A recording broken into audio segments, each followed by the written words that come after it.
have the national anthem.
Thank you. You may be seated.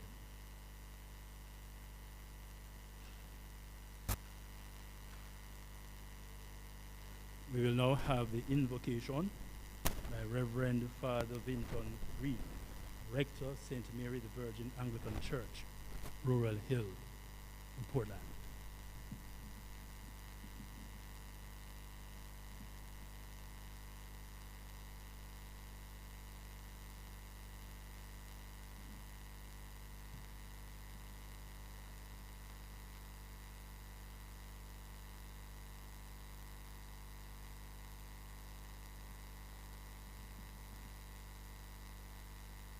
As I did say, Rural Hill, you'll understand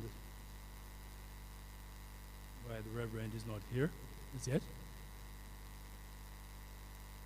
The invocation will be done by Mario Sam.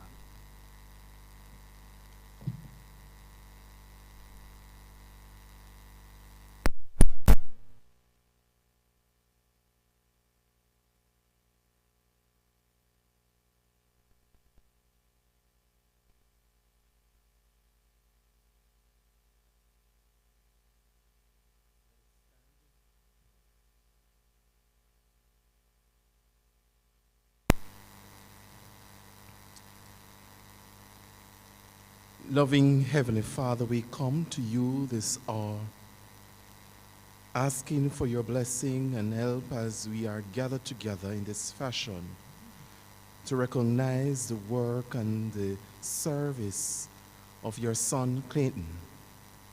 We pray for guidance in this meeting, in this ceremony, and ask that you will show us how to conduct ourselves in the way of truth. And so, Lord, I pray that as we gather in this fashion, that we will pause to praise your name, because your name is worthy to be praised. If it had not been for you, we would not have been here. And so, Lord, we ask that you bless us individually and collectively. And as we pause, we remember the work of those who have contributed to education. I pray that, Lord, that you will continue to inspire those who are left behind. These are the mercies we ask through your Son, Jesus Christ, O Lord. Amen.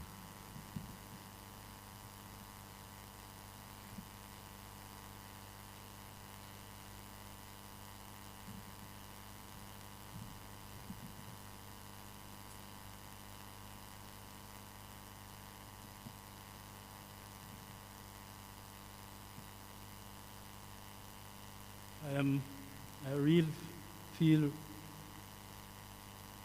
really privileged and honored to be asked to be the Master of Ceremonies on such an auspicious occasion.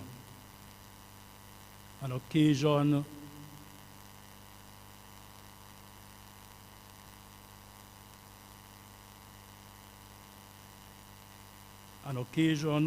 of joy for all of us.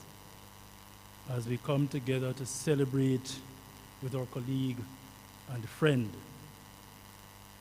as he's recognized and applauded for his outstanding contribution to education, his outstanding contribution to nation building, and undoubtedly his contribution to the advancement of the Jamaica Teachers Association. I register my profound gratitude to you, ladies and gentlemen, for making this sacrifice to travel from near and far to be here, to be a part of this momentous occasion. I was looking around the room, and there's absolutely no doubt that your presence has certainly added to the glamour, to the flair and finesse of this ceremony. And for those of you who are already complaining about temperature, I remind you that we are at the AC hotel.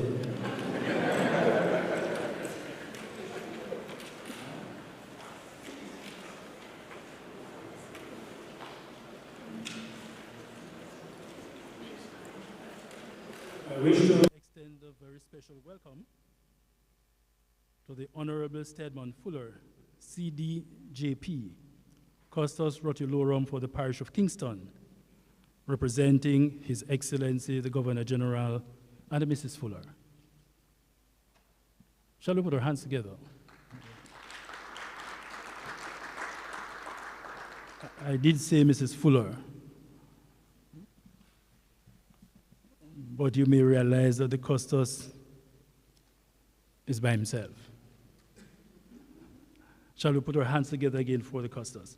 And the size of the audience, colleagues, will be no indication as to how we clap. As far as I'm aware, all costs are taken care of. So there's no charge for clapping. You're free so to do. I wish to make an apology for the Honorable Favour Williams, MP, Minister of Education and Youth. The Honorable Minister is still in Cabinet. I have been assured that she'll be joining us before the end of this function. Mrs. LaSonia Harrison, President, Jamaica Teachers Association.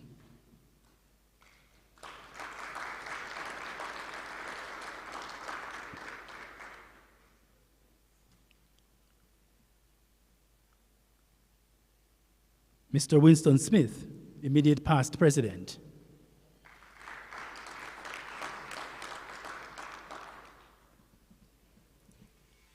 It's not usual, colleagues, that we, at a function like this, we have more than one Custos. And it speaks to the caliber of the activity. And so I want to warmly welcome Honorable Lincoln Thaxter, CDJP, Custos Rotulorum for the Parish of Portland, and who will be our guest speaker. Dr. Mark Nicely, Secretary General, JTA.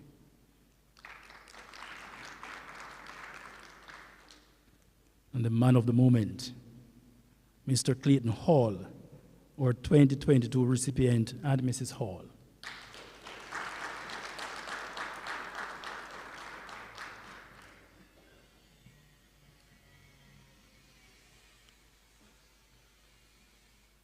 Special guests, members of the Central Executive and staff of the Jamaica Teachers Association, representatives of the media, ladies and gentlemen, welcome.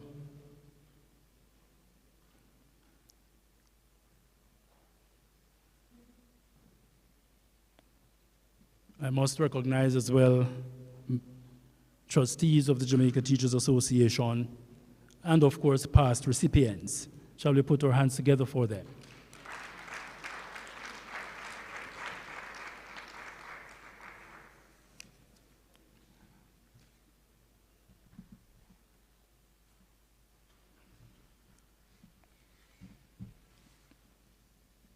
I did mention earlier on that it's not very often that we have 3 custodies.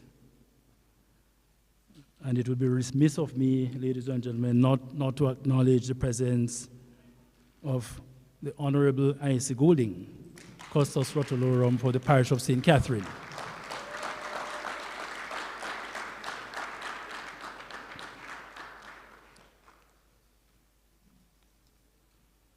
Those of you who are very familiar with Mr. Hall, Clayton Hall, there's a particular time when he wears a beard. And if you look at that beard, you may, because of its color, you may think it's not authentic. But Mr. Hall has been engaged in education since 1995. You may not believe that he's even that old. But 28 years of his life dedicated to education and nation building is something that is worthy of commendation and applause. And so we register heartiest congratulations, Mr. Hall, for your contribution. Ladies and gentlemen, I welcome you all to the JTA Roll of Honor Award 2022 presentation ceremony.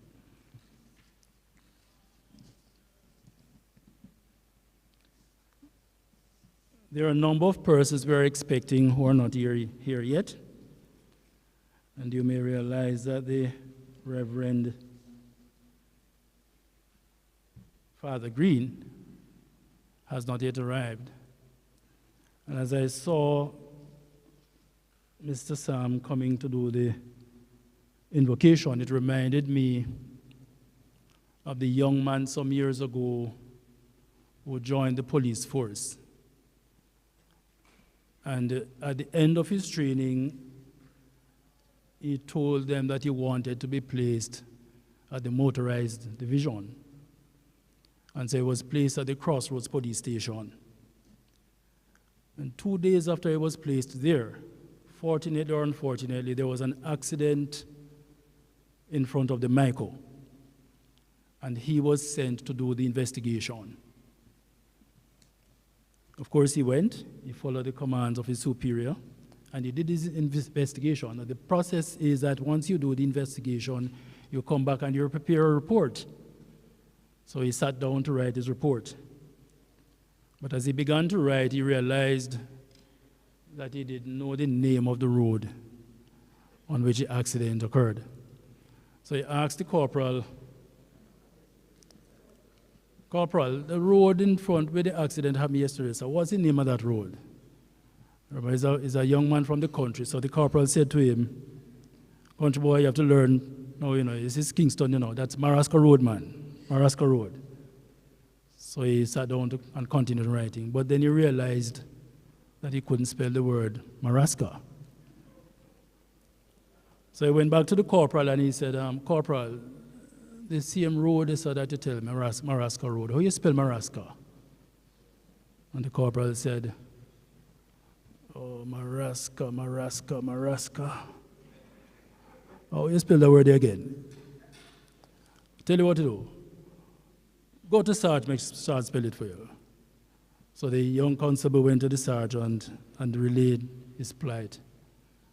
And the sergeant said, "That road there again?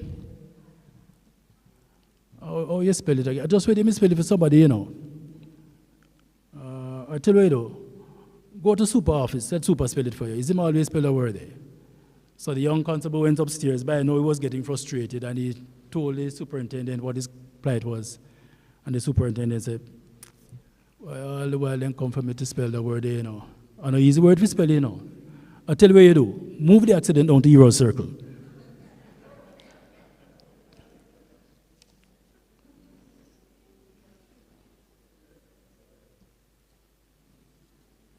And so we're going to move on to Dr. Nicely, the Secretary General, for the announcement of the award.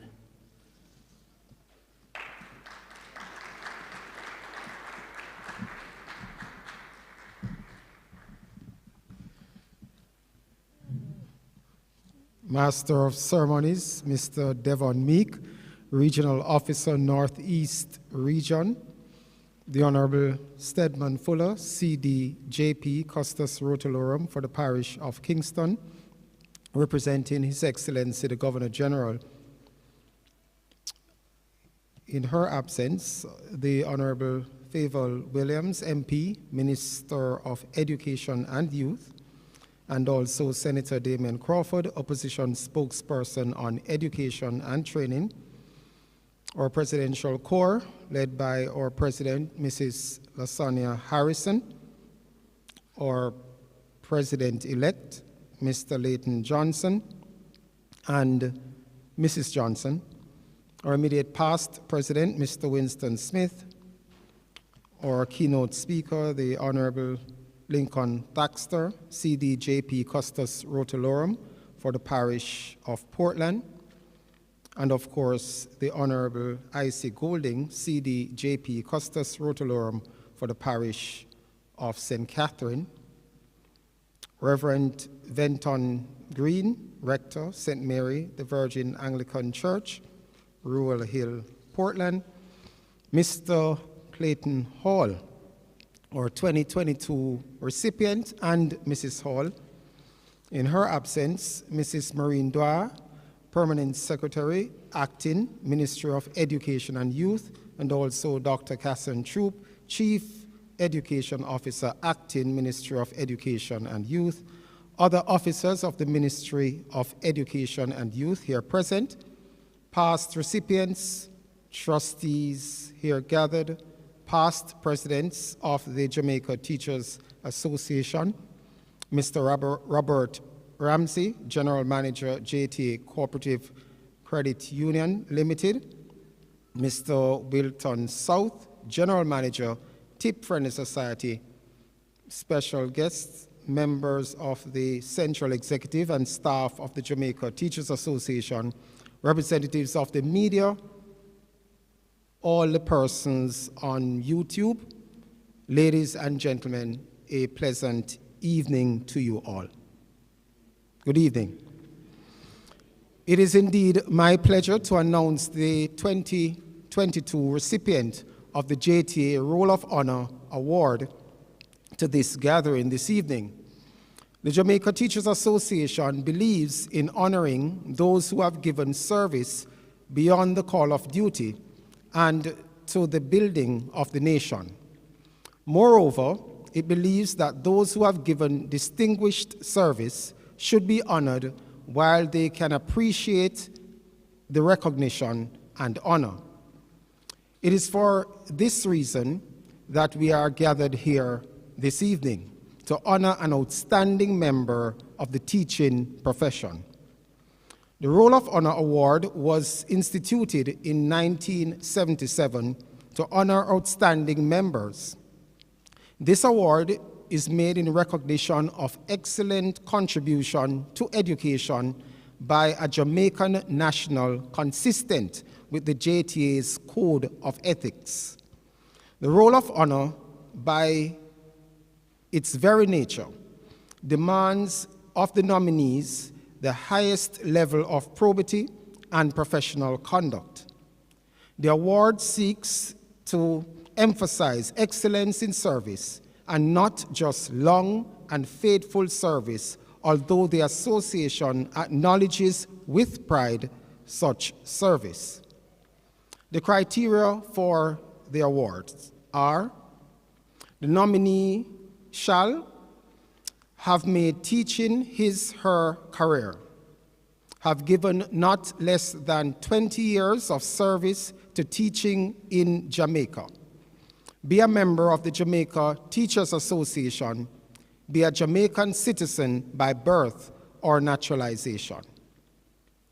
Nominations are made by the executive committees of parish associations, interest groups within the association, a subcommittee of the General Council of the association.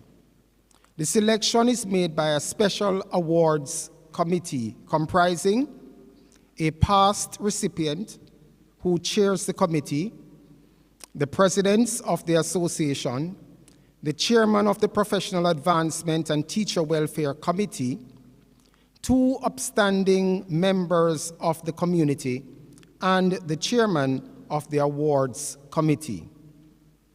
The committee, after deliberating, selects one or more of 2 persons from among the nominees and sends a recommendation to Central Executive for approval. So, we are gathered here this afternoon to honor a colleague who has indeed met the qualifying conditions to be awarded the prestigious Roll of Honor Award. Ladies and gentlemen, this evening we honor an outstanding member. It is my pleasure to announce that Mr. Clayton Hall, Deputy Secretary General, Member Services and Industrial Relations, JTA, is the 2022 recipient of the JTA Roll of Honor Award.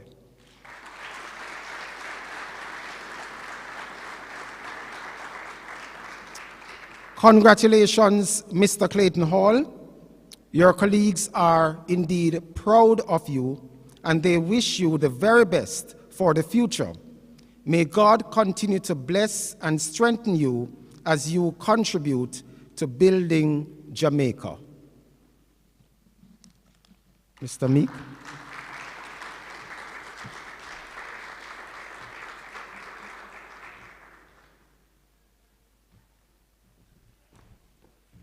Shall we put our hands together again for Mr. Hall?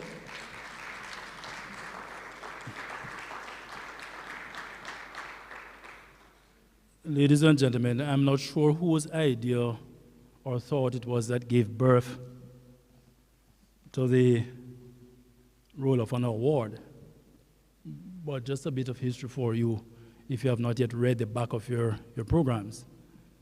This award started in 1977. Mr. Hall is the 53rd recipient of the JTA Roll of Honor Award. I think the JTA needs a round of applause.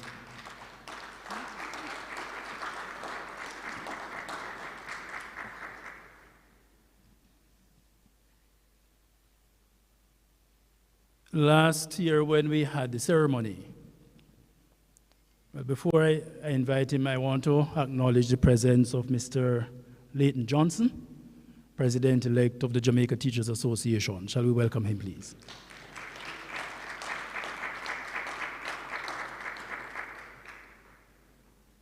We will now hear the patron's message from the Honorable Stedman Fuller, CDJP, Custos Rotolorum for the Parish of Kingston, representing His Excellency, the Governor General. Shall we welcome him, please?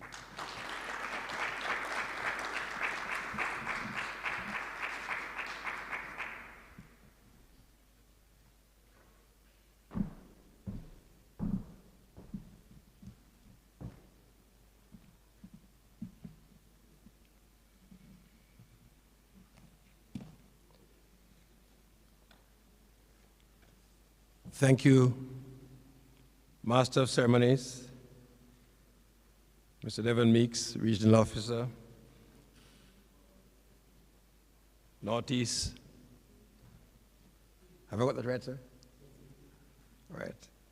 In the absence of Honorable Minister Favour Williams, Senator Damian Crawford, Opposition Spokesman on Education,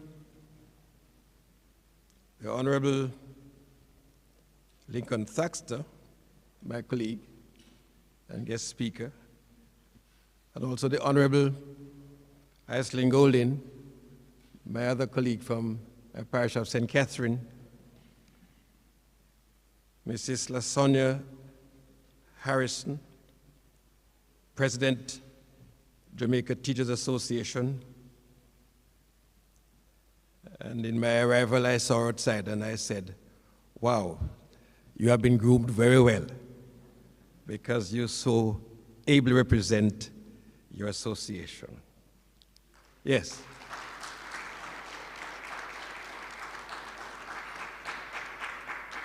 Mr. Leighton Johnson, President-elect for the JTA, and Mrs. Johnson.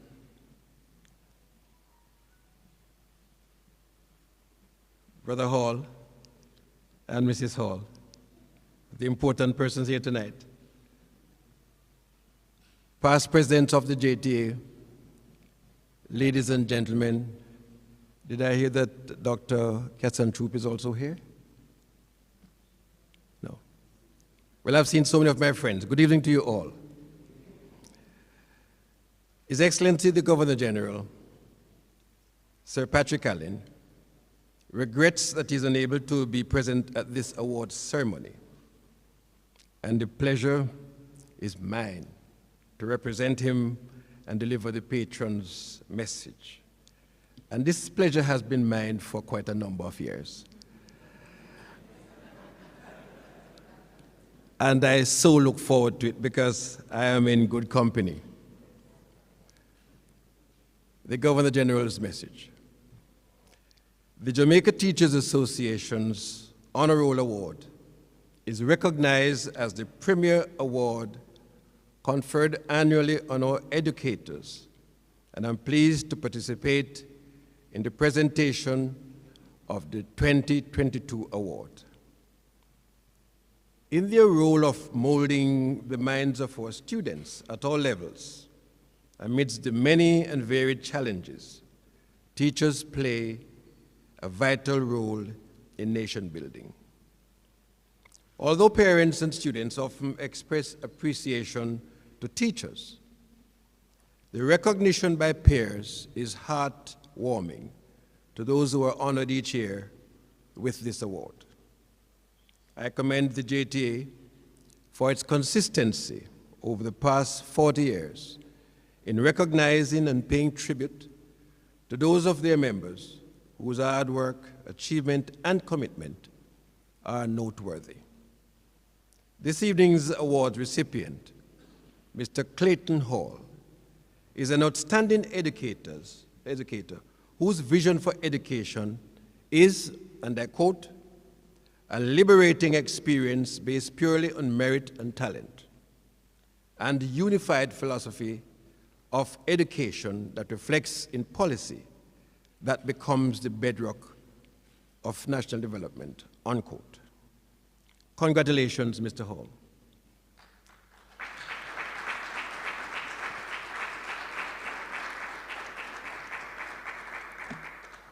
This award is evidence of your commitment and dedication to the profession, which continues to inspire.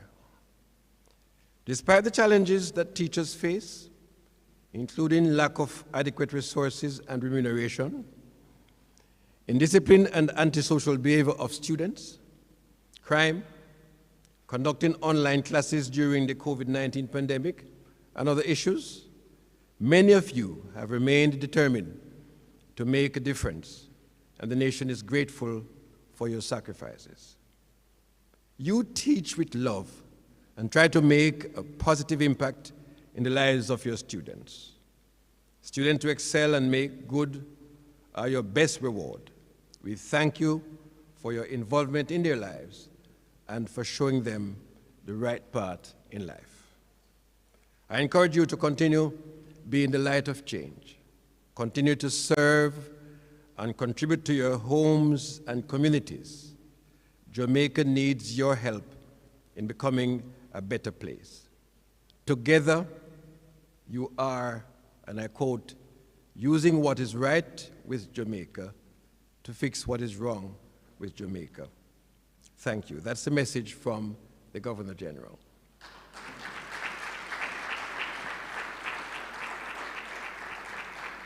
And oftentimes, I would just deliver the Governor General's message and sit down. Not tonight. I just want to add my personal congratulations to Clayton for being an outstanding Jamaican. And I don't want to get too, I don't want to fight, but also a great Myconian.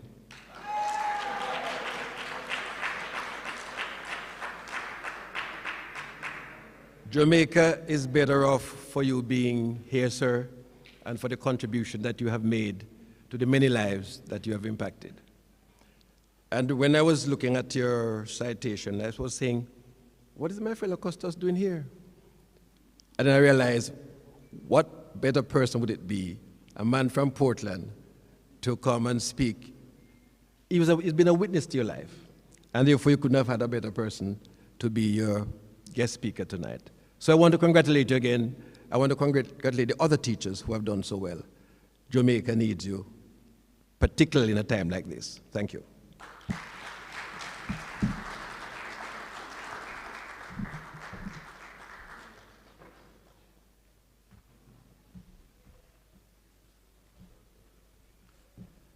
Shall we put our hands together again for the Honorable Custos? An excellent representative of His Excellency the Governor General.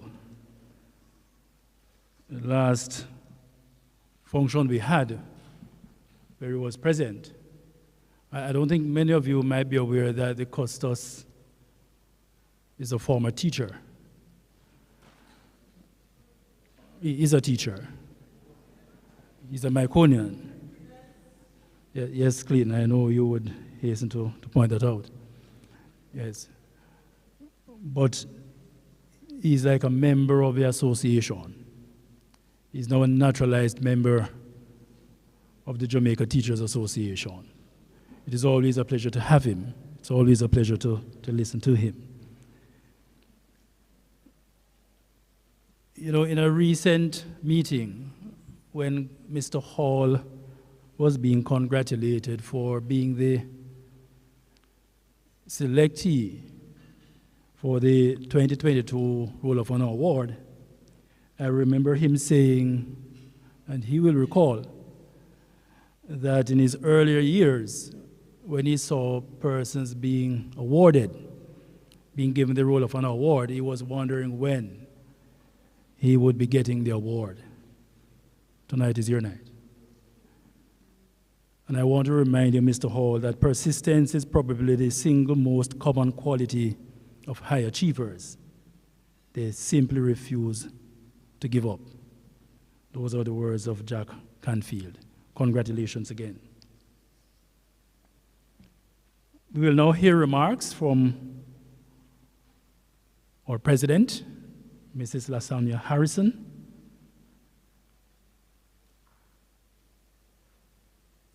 After which we'll have the item, or the Honorable Minister is not yet here, neither is Senator Damian Crawford.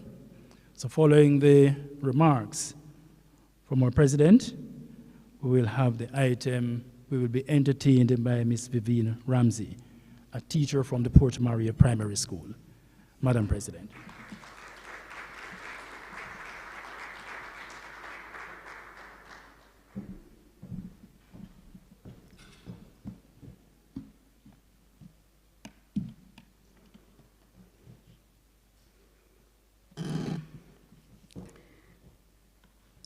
Moderator for this evening's ceremony, Mr. Devon Meek, Regional Officer Northeast of the Jamaica Teachers Association.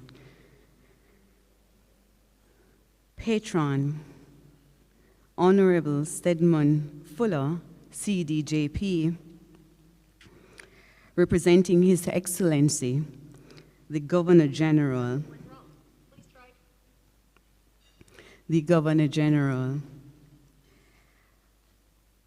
Mrs. Golden Custos of St. Catherine, Custos Rotularium of the parish of St. Catherine, guest speaker, Honorable Lincoln Thaxter, CDJP, Custos Rotularium, Portland, for the parish of Portland. President-elect, Leighton Johnson, JP, immediate past President, Winston Smith, JP. Other distinguished guests this evening. Honoree, Mr. Clayton Hall and Mrs. Hall.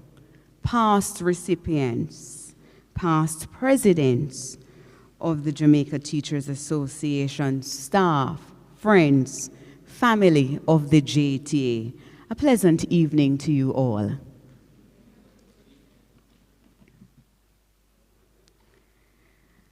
The Jamaica Teachers Association's roll of honor is akin to the various halls of fame in other spheres, be it music, sports, or film. Ladies and gentlemen, I posit tonight that the Hall of Famers in the educational landscape are those worthy of celebration, of being separated into a class by themselves, having led exemplary lives professionally and personally. They are more than worthy of being given a star and being emulated by generations perpetually. Their contribution to education is ostensibly outstanding and inevitably impactful. Simply put, their contribution to education speaks on their behalf an enduring legacy. Tonight's honoree has journeyed and continues his sojourn in education. And by the way, that picture up there is deceptive. That was taken how many years ago? He wants to have that memory of him. No problem. We will so allow and facilitate this evening. This Portlander who attributes his success to his grandmother's role in his life, if you know him, you know of Granny, one son, indeed. He has spoken of her role in his life, and certainly he's one whose aura is so infectious. Whenever he is in a room, you know he is there. He has sought and continues to always captivate his audience with the gift of gab. He has practiced over the years attending general council meetings, feeding on a steady diet of the utterances of the generals on whose shoulders he tonight stands. And we know those generals among the past recipients of this prestigious award. He speaks of them very highly. While he is indeed special in many ways, he was not a slow learner at all. He applied himself well, and tonight is testament that he has excelled. He has given service to several levels of the education system as teacher and administrator. His training as a historian has inevitably contributed to his legacy in the making. As a consummate unionist, he must have been and continues to be inspired by the heroes of the East, namely Paul Bogle and Nanny of the Maroons.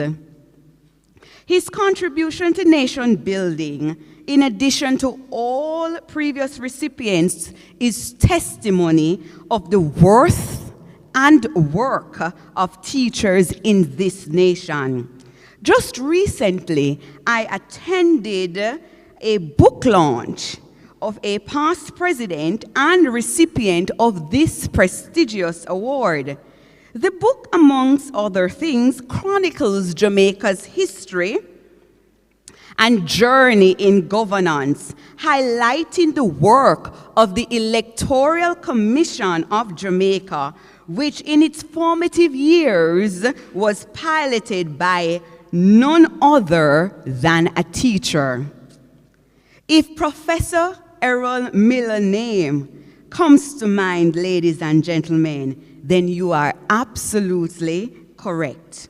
In fact, that current system is built upon the services of educators.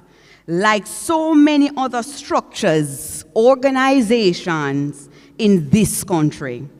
Indeed, unionism in this country is built on the bedrock of the first union established by teachers in 1894.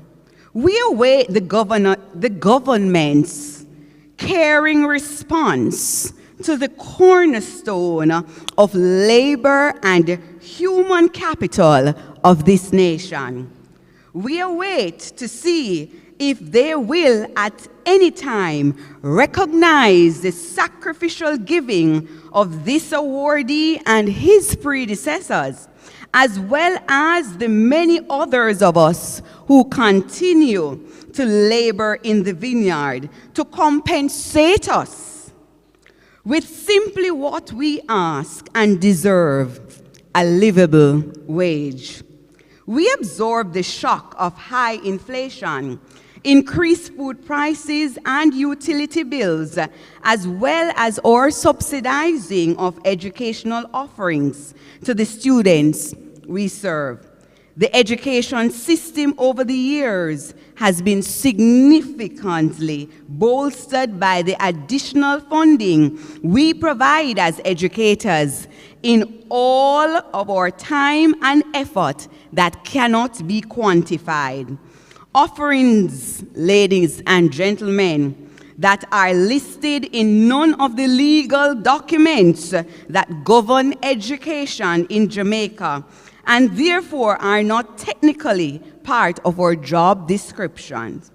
Yet we continue to give of our best and to serve the system in the many capacities, such as those that tonight's recipient has embodied over the years. Ladies and gentlemen, our role of honor recipient is a prodigy.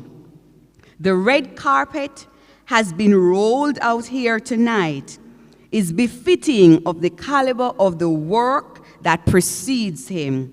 The JTA Lords, Mr. Clayton Hall, as he joins the ranks of the distinguished men and women, educators, whose impact will forever be etched in our hearts.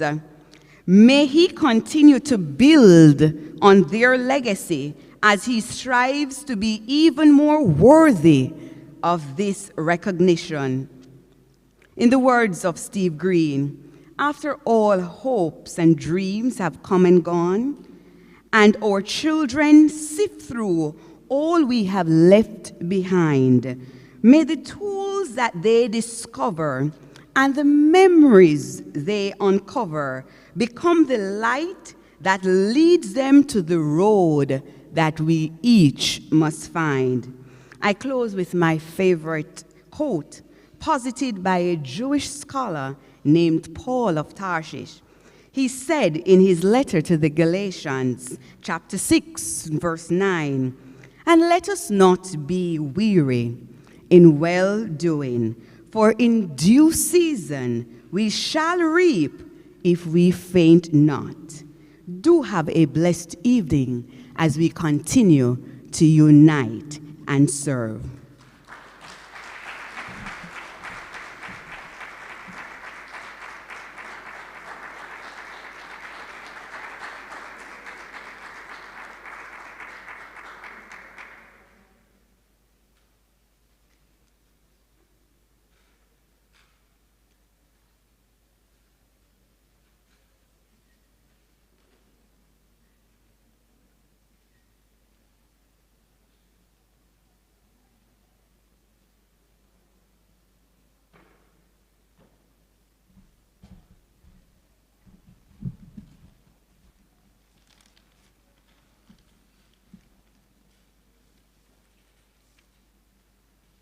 Good evening, ladies and gentlemen. Come celebrate a man. Rouse up yourselves and give a mighty shout. Let people from every nook and cranny know what it is all about. A grand celebration of the work and worth of an outstanding black man. And we stand in awe as we recognize this extraordinary Jamaican, born in the cool, calm valley of Buff Bay, and even from then, he had a lot to say. Bangor Ridge was his home for many years. He laughed and cried, but never had any fears. How early he made his mark from his days at Fairfield, and there was never any doubt of the great influence that he would wield. Nothing short of excellence, being the first child for his mother and the first son for his father, and not a bit surprising that he wanted to be a lawyer. His quest for greatness is incomparable, and so is his passion. And this made him a perfect match for the teaching profession. He boldly walked into his destiny without question or pause, and becoming a champion of teachers is a most noteworthy cause. He has a knack for improving the lives of others through innovative ways, and do so with much pride and dignity, and my granny always says, he will forever be a stalwart of unionism, and very dear to his heart is volunteerism. Sir, serving at all levels within the JTA has undoubtedly earned you the awards coming your way. Your perseverance is a passion for everyone that you meet. So rise and take a bow, as you have certainly earned your seat. Infamous for his rhetoric and witty nature, and the lives that he has touched over the years of his teaching career.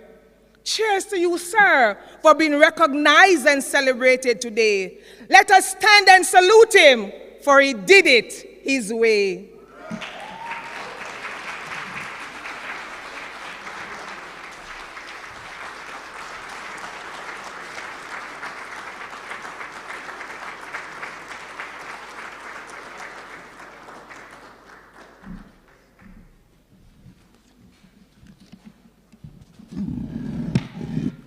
She did it her way. Shall we put our hands together again for Vivienne? She has a passion for what she does. And she does it excellently. Congratulations, Vivienne. I want to acknowledge, colleagues, the presence of Dr. Winsome Gordon, Executive Director of the Jamaica Teaching Council.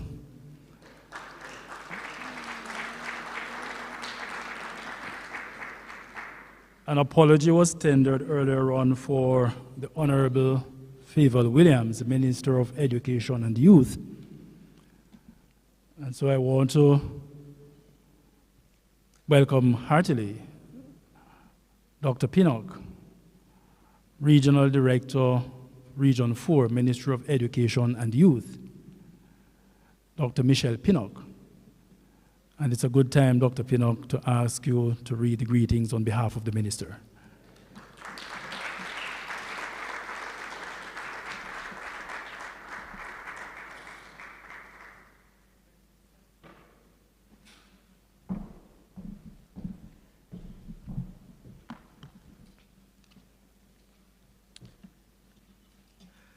Our moderator, Mr. Devon Meek, Honorable Stedman Fuller, Custos Rotulorum of the Parish of Kingston, representing His Excellency, the Governor General, Honorable Iceland Golding, Custos Rotulorum of the Parish of St. Catherine, Honorable Lincoln Thaxter, Custos Rotulorum for the Parish of Portland, Mrs. Lasagna Harrison, President of the Jamaica Teachers Association, Mr. Johnson, our President-elect, and our many past presidents seated in the audience. Dr. Mark Nicely, Secretary General, JTA. Our former Roll of Honor awardees. Our current Roll of Honor, Mr. Clayton Hall. And I must say, ladies and gentlemen, this is the first time I've ever seen Mr. Hall seated in a chair for so long. Give him a round of applause. He's under a lot of pressure. Give him another round of applause. Yes. Mr. Clayton Hall, Mrs. Hall, family members, distinguished ladies and gentlemen, good evening. I know you're hungry, but good evening. Excellent. I bring greetings on behalf of our Minister of Education and Youth, Honorable Favour Williams, and all officers of the Ministry of Education and Youth, especially those from the West, those of Region 4, the best, St. James, Hanover, and Westmoreland. It is my delight to read the minister's greeting, and she apologizes for not being here. It is my great delight and pleasure to bring you greetings this evening on behalf of the officers and general staff of the Ministry of Education and Youth as you honor a stalwart educator who has served Jamaica well. In acknowledging the service of your former president and current Deputy Secretary General, Member Services and Industrial Relations, the Jamaica Teachers Association is publicly saying what has no doubt been said privately many times before. Thank you, sir, for a job well done.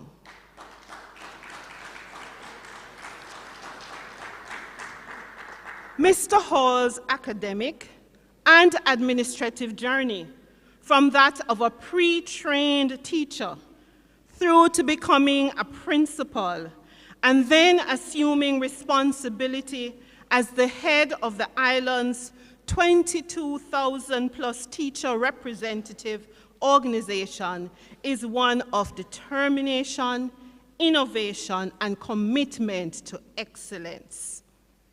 His creativity in bringing new approaches and practicality to teaching programs in the different schools at which he has taught and served as administrator, as well as his commitment to community service, has earned him a number of awards from his professional colleagues and the Prime Minister's Medal of Appreciation for Service to Education. Amid the changes taking place in the world, the fast-changing pace of information, communication technology, and the impact this is having on teaching and learning methodologies, Jamaica needs innovators such as Mr. Clayton Hall, who is attuned to the times and is prepared to find new ways of sharing content and concepts. Mr. Hall, you have helped to shape the character of hundreds of young Jamaicans, awakened their appetite for learning, and stirred a passion for public service. In doing this, you are following in the footsteps of many Jamaican educators who have been in the forefront of social and economical development. For this, the Ministry of Education and Youth joins the Jamaica Teachers Association in saluting you for your service of excellence and commitment to nation building. Congratulations to you, Sir Clayton Hall. A job well done. I thank you.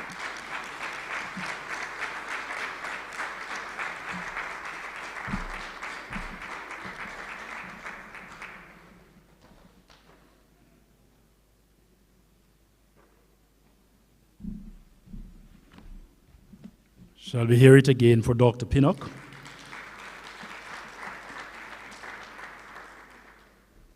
Ladies and gentlemen, those of you who know Clayton very well will know that it's very difficult to contain him. He's full of energy.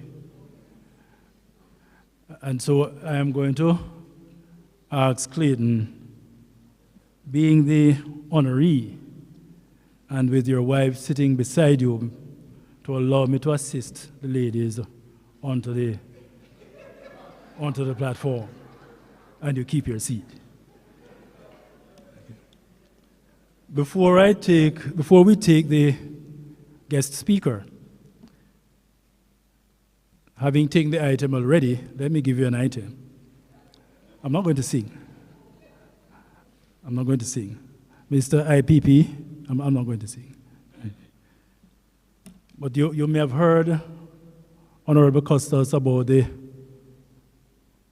pastor who used to go to church twice per week to allow members who want to engage him to have the opportunity so to do. He wasn't an Anglican.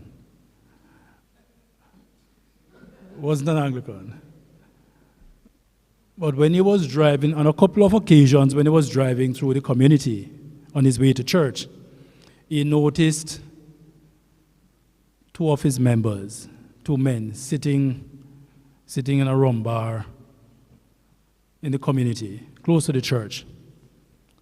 And so Pastor became very concerned. He didn't want to talk with them about it. So he decided that he was going to, on Sunday morning, preach a message about the dangers of alcohol.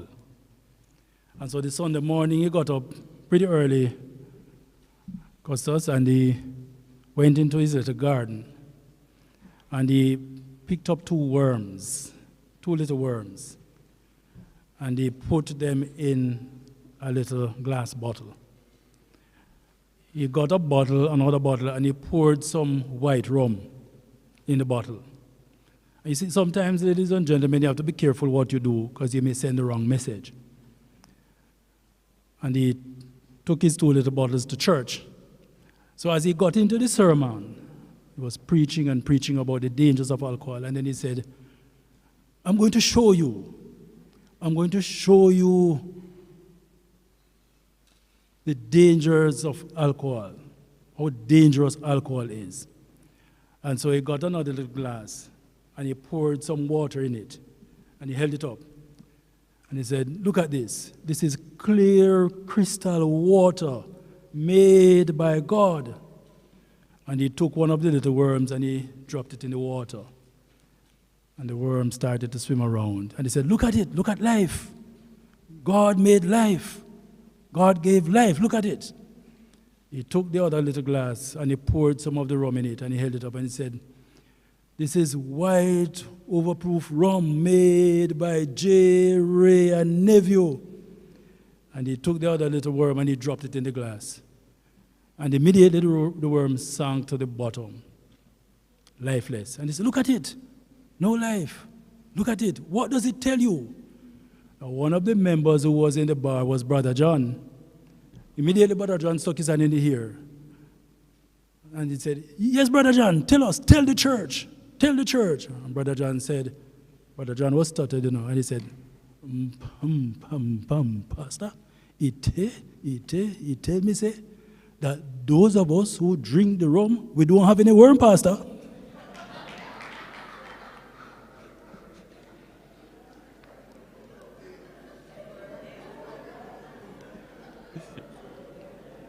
Before the end of the service, Brother John was back in the same little bar, killing worms.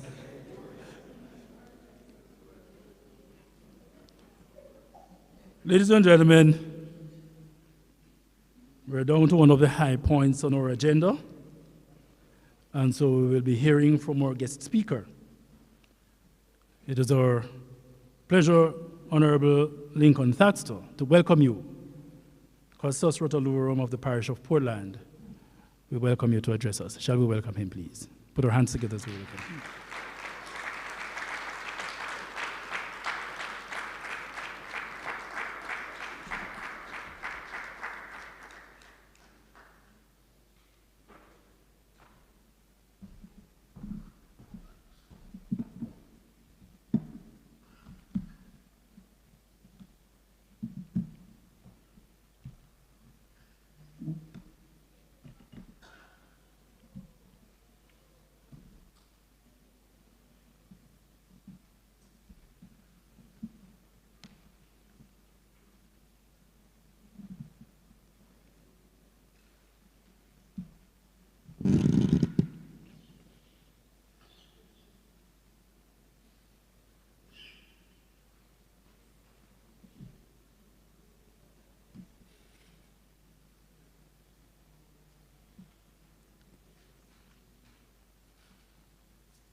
Thank you.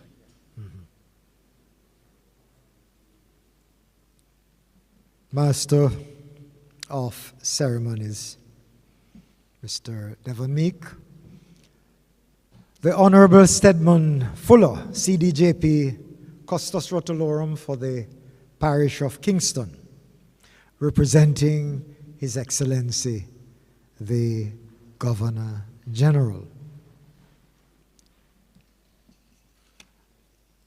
I have been given a strict time limit, and I fear if I go through all the protocols involved, I will not be able to stick to the schedule.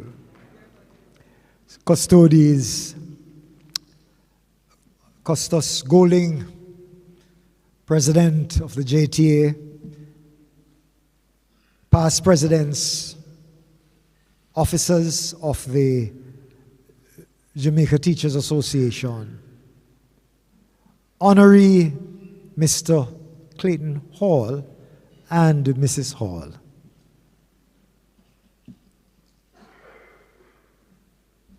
My wife and I are extremely delighted to be sharing in this significant moment in the calendar of events of the Jamaica Teachers Association, where you have convened to confer your highest honor on a serving and well-deserved member of this historically important organization. I must express my thanks to the organizing body, the planning committee, for this function, for having invited me to speak. More so for the honoree, Mr. Clayton Hall, for being the source of the suggestion. On behalf of the citizens of Portland and the Titchfield alumni, I offer heartiest congratulations to you, Mr. Hall, on your well-earned award.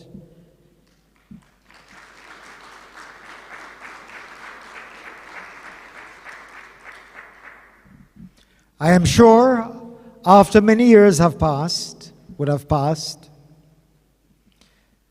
Mr. Hall will identify with one of these three gentlemen that I will tell you about. Three men in their 60s gathered for a get-together, and they started discussing how they would want to be remembered. One man said, I would want to be remembered 50 years from now. Yes, how would they want to be remembered 50 years from then? I would want to be remembered as a good father, somebody who provided for my children. The second person said, I would like to be remembered as somebody who contributed to his community, who gave to nation building, and so on. The third person hesitated, and they said, what about you? What would you want to be remembered for? And he said, 50 years from now, I want everybody to say he looks good for his age.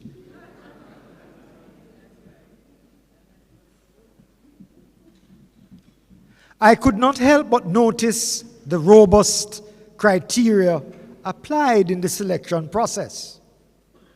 And for him to have emerged as the awardee speaks volumes about the man and his work, his contribution, and influence in the field of education.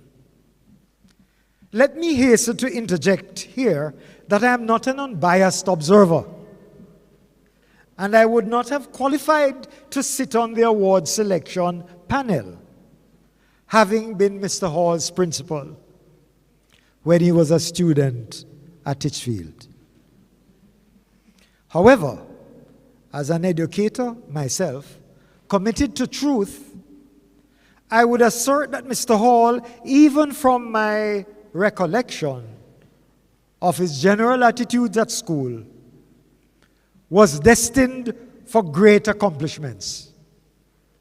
I have watched his progressive ascent in the education system and in the JTA over the years. He has made us here and in all of Jamaica undeniably proud. One surely has little risk aversion and a generous endowment of confidence when he chooses to invite his former principal to speak at a function at which his peers and colleagues are present. He never knows what I'm going to say. It is a time when we will celebrate with him nonetheless. And so I shall share a few thoughts, certainly with the knowledge that I am amid professionals. And whatever I say will already have been familiar territory. And that you will bear with me as I continue. All of us are aware of the rhythm and flow in a typical school day. Those who are parents or guardians can easily identify with this incident that I am about to relate. One Monday morning, a son said to his mother, "Mom, I don't feel like going to school today." His mother asked, "Why? Are you feeling sick?" "No, Mom, but the students are noisy and behave badly, and some of my teachers don't like me.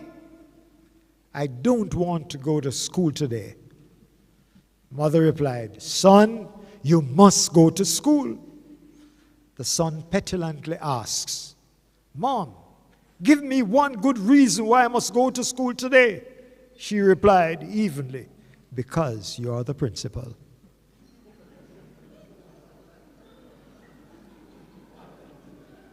I am sure that many, if not most of us, including Mr. Hall, has felt that way many, many times, but still roll out of bed and take on the challenges and opportunities of the unfolding day. Your theme, revisiting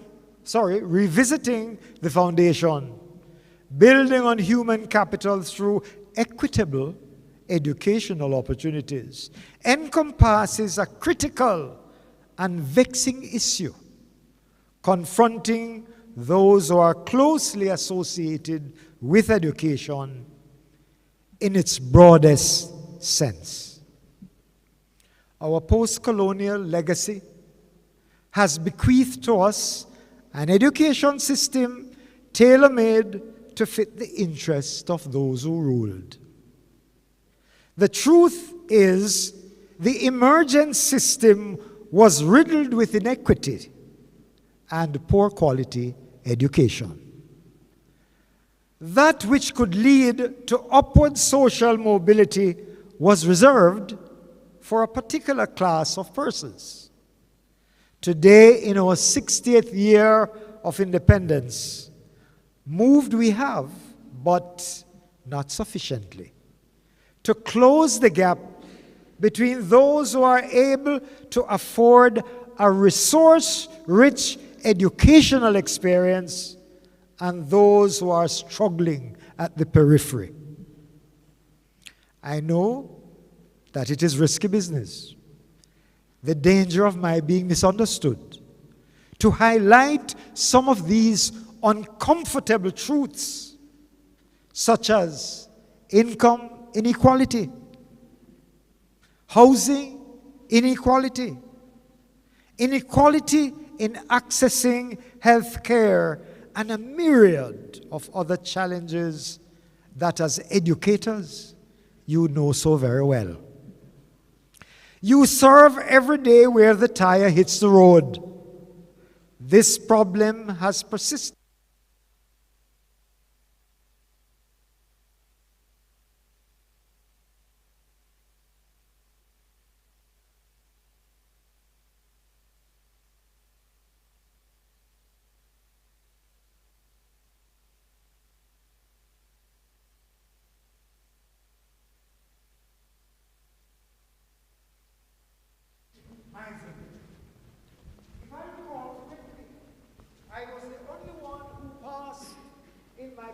school and entered with half a scholarship. And there was one other who passed that test in the year that I sat it. There are many of us who benefited from a university education. In my time, because of the relative ease of access to student loans and a generous boarding grant on the UWI's campus. And I was going to show you what took me through university for 4 years. But I have lost the moment, so I'll just speak it. $1,000 per year.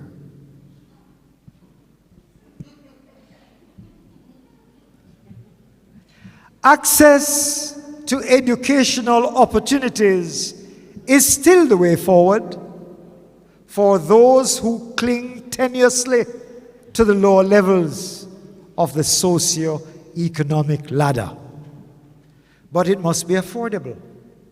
It also not to be a situation existing where upon graduation jobs are non-existent, or where remuneration cannot service student loan debt and leave enough disposable income to enable personal survival. Surely, a prescription for a defaulter's haven. The structures that perpetuate this unwholesome situation is partly systemic and institutional.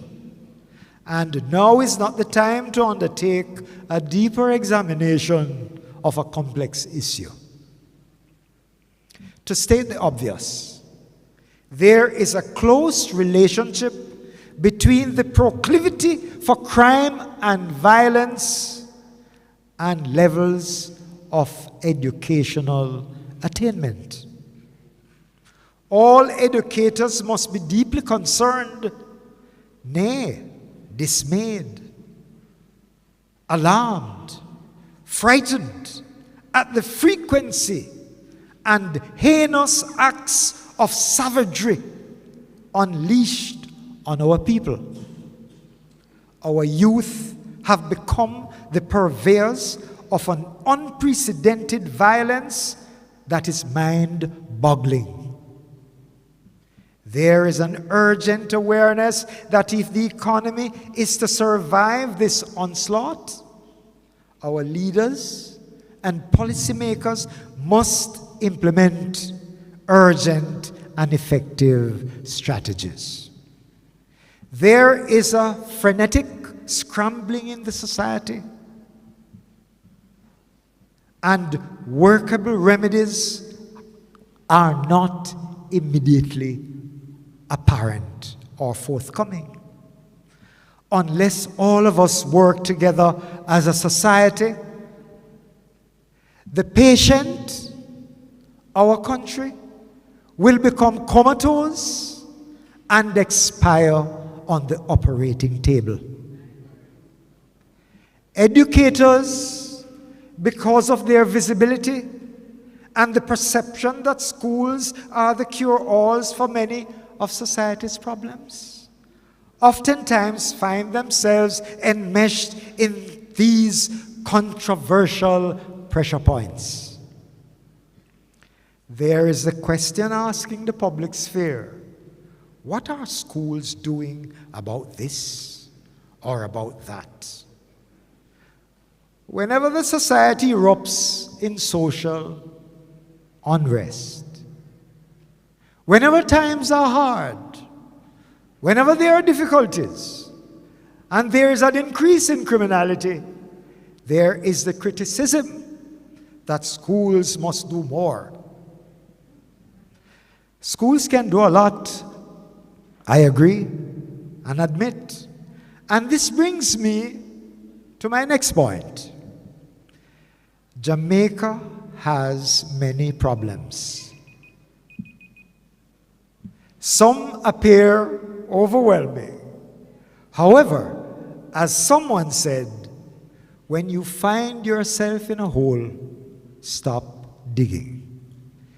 Is it possible for government, opposition, civil society, trade unions, private sector, to take a decision and press the pause button and meet at the drawing board and commit to these things? One, elevate public discourse on the nation's business to a new level of civility.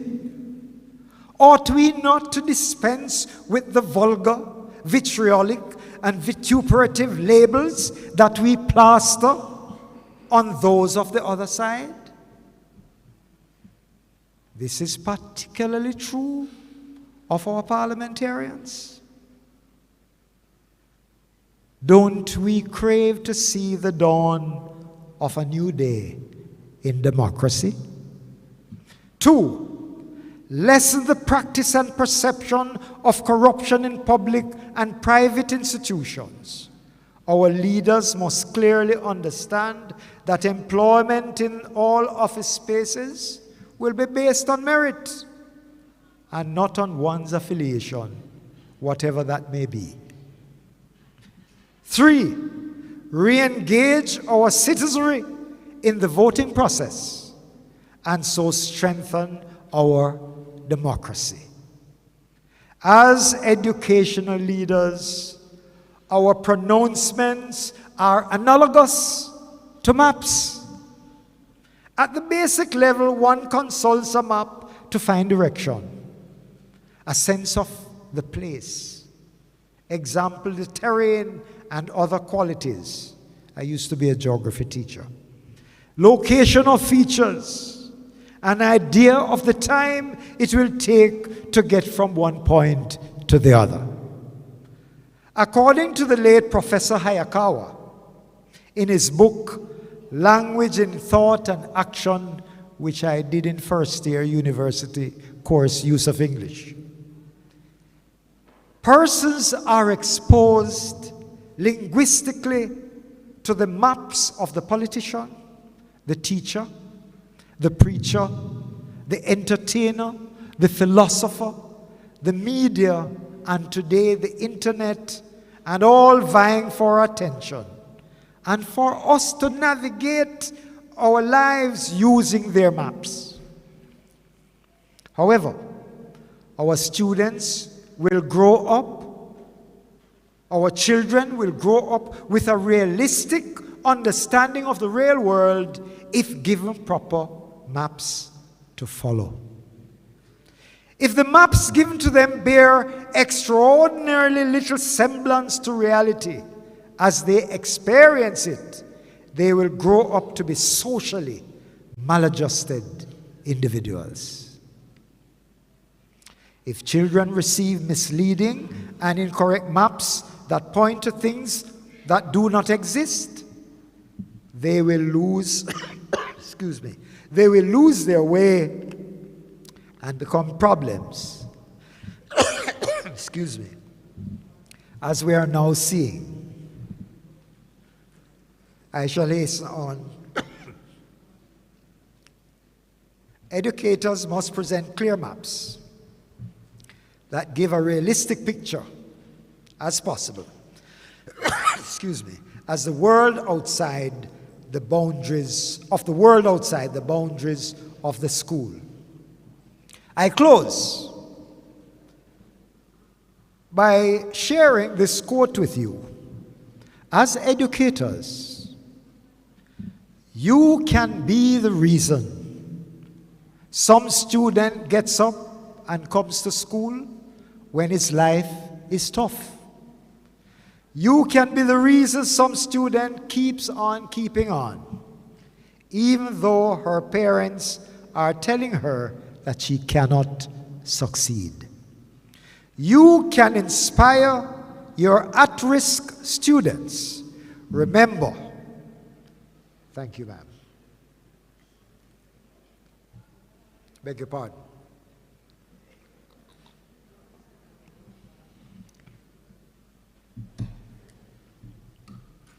You can inspire your at-risk students. Remember that as long as you are a teacher, even on your worst day, on the job. You are some student best hope. Larry Bell. God bless you.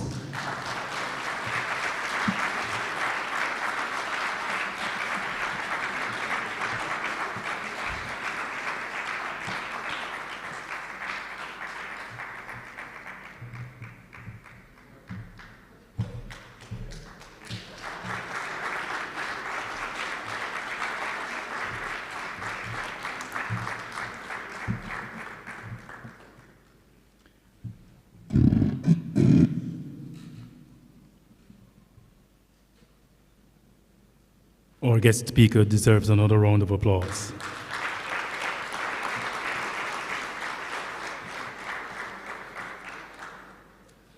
I am sure that Clayton would have thought about the distance, Honorable Custis, that you would have to travel from Port Antonio to Kingston.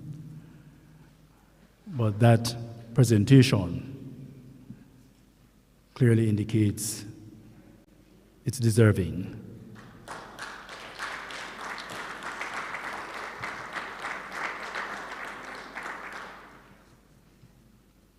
Very sound words.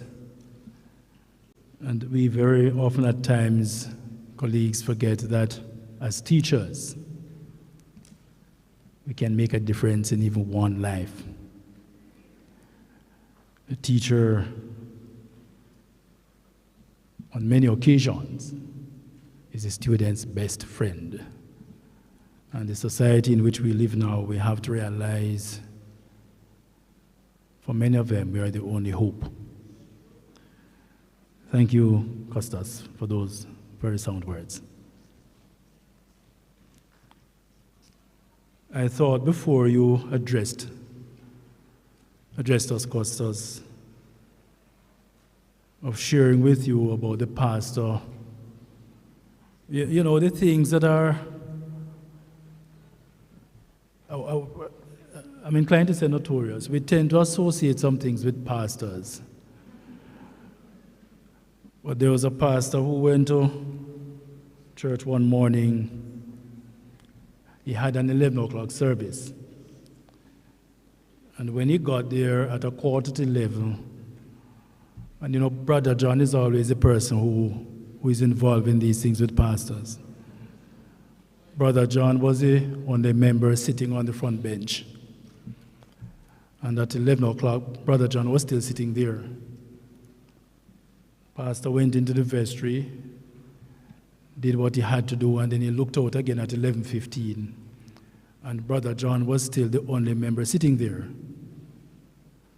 And Pastor went back in the vestry, came out at 11:30, and he said, Brother John, it doesn't look like any of the other saints coming to church today, you know, so let us pray and go home. So Brother John stood up, and Pastor started praying.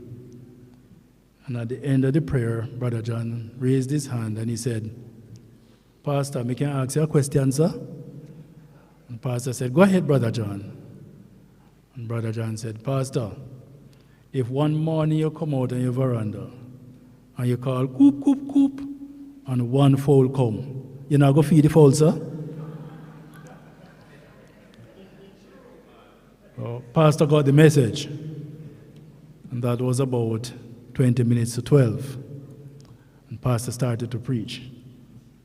12 o'clock he was still preaching. 12:15 he was still preaching. And about 12:30, while Pastor was in his element, Brother John raised his hand again. And he said, Pastor, me can ask you a next question, sir? And Pastor said, go ahead, Brother John. And Brother John said, Pastor, if one morning you come out on your veranda and you call coop, coop, coop, and one day get fowl come, you're going to give him the whole bag of corn, sir?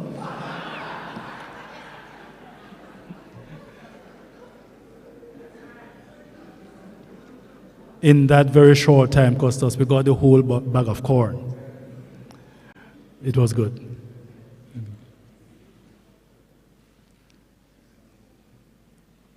Ladies and gentlemen, we will now be entertained by Mr. Ramon Cox. Shall we put our hands together for him?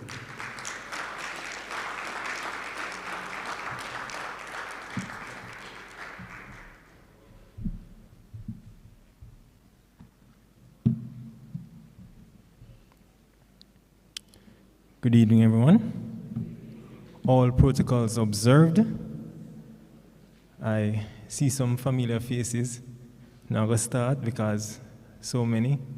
But I must say that Sir Lincoln Thaxter actually was my principal for some time at Calabar High School. And then Dr. Pinnock, my president, while I was at the Michael University College. And I'm seeing one of my teachers, my science teachers, Miss Meek, somewhere there. Anyways, the man of the moment, Mr. Clayton Hall, congratulations. And this song, he chose it, so I think it represents him very well. Mr. Music Man.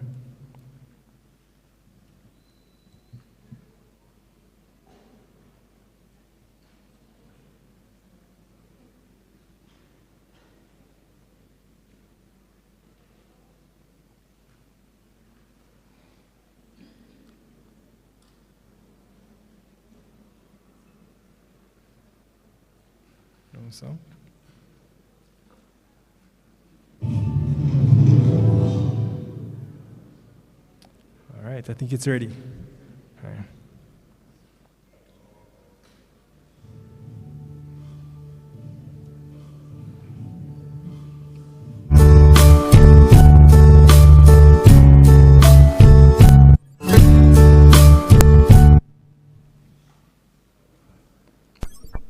It's a beautiful.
Find it all so amusing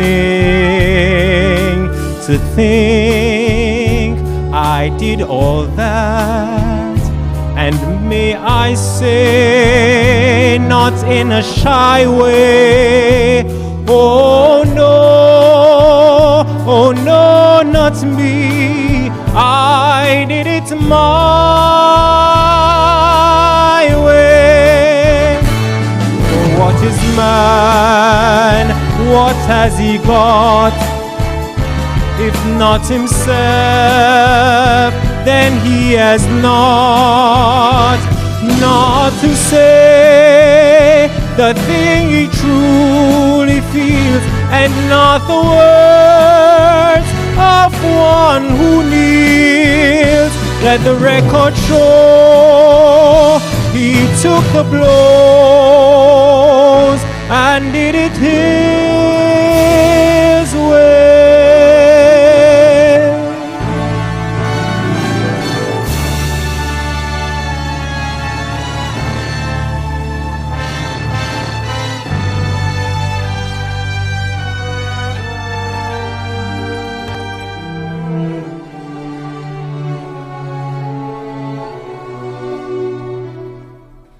Yes, it was his way.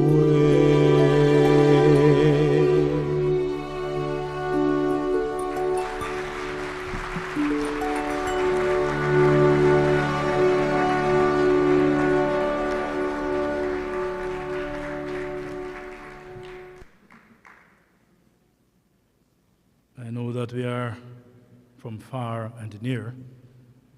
But as I was about to say, if music is the food of love, play on. Clayton does it his way.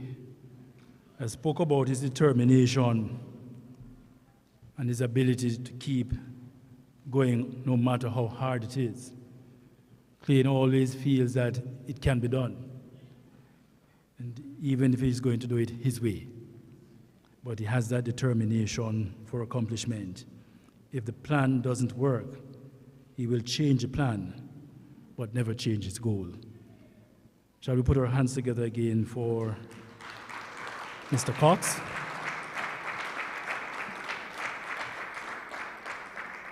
And what I didn't tell you is that Mr. Cox is a teacher at the DuPont Primary School. Ladies and gentlemen, it is time for the citation. I will now invite Mr. Leon Nash, Administrative Officer, Communication and Public Relations, to read the citation. Following the reading of the citation, it will be presented by our President, Mrs. LaSonia Harrison. So we'll have the reading of the citation by Mr. Nash, and then the presentation of citation and Roll of Honor Award to be done by our President. Shall we welcome Mr. Nash, please?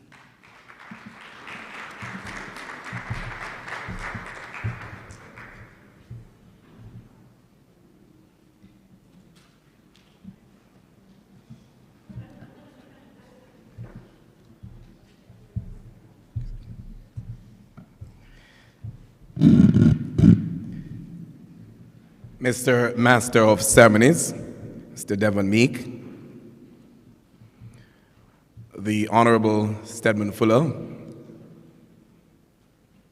our President, Mrs. LaSonia Harrison, and may I also acknowledge Mr. Winston Smith and Mr. Leighton Johnson, our guest speaker, our Secretary General, and all the members of staff here, and those who are watching via YouTube and Facebook Live. Very important ladies and gentlemen in the audience, good evening. Mine is the task to present the citation for my brother and friend, Mr. Clayton Hall. Ladies and gentlemen, put your hands together for this gentleman this evening.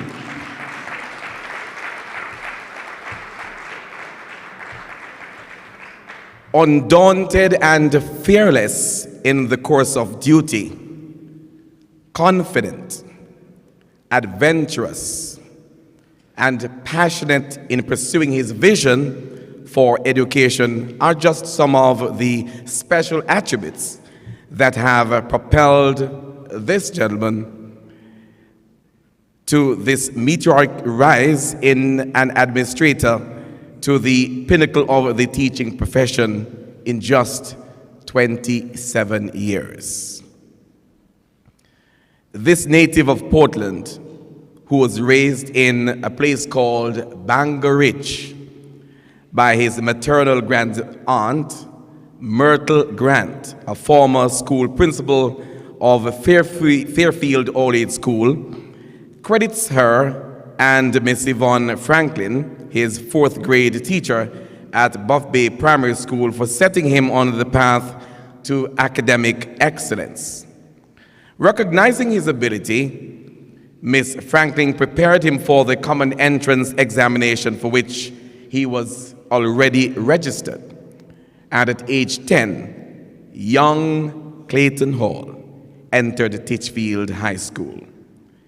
Ladies and gentlemen, on graduating from high school, his dream was to become a lawyer. Did you hear that? A lawyer. But faced with financial constraints, he accepted a job as a pre-trained teacher at Avocat Primary and Junior High School in Belcaris. He admits that teaching got hold of him, and this led him to enter Michael College in 1997. 2 years later, he returned to Avocat with the trained teacher diploma, and despite his youth, the principal and his colleagues relied on his wise and innovative response to their many challenges. Ladies and gentlemen, they still recall his generous and valuable contributions, which excluded free extra lessons and the training of young athletes for the JTA's District Association sports competition. Development of the school's cricket pitch and involvement in the community work day to repair the road to the institution were among some of his memorable activities. In 2002, the quest for professional development took Mr. Hall to the University of the West Indies, where he majored in history. He earned a Bachelor of Education degree with first-class honors and also received the Faculty Prize for Academics.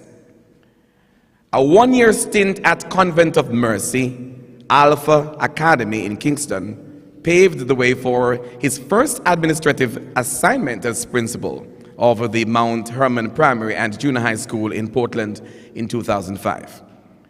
His collaboration with private sector donors and international partners to establish an air-conditioned computer lab and a complementary reading program improved literacy levels among the school's 200 students during his 2-year sojourn.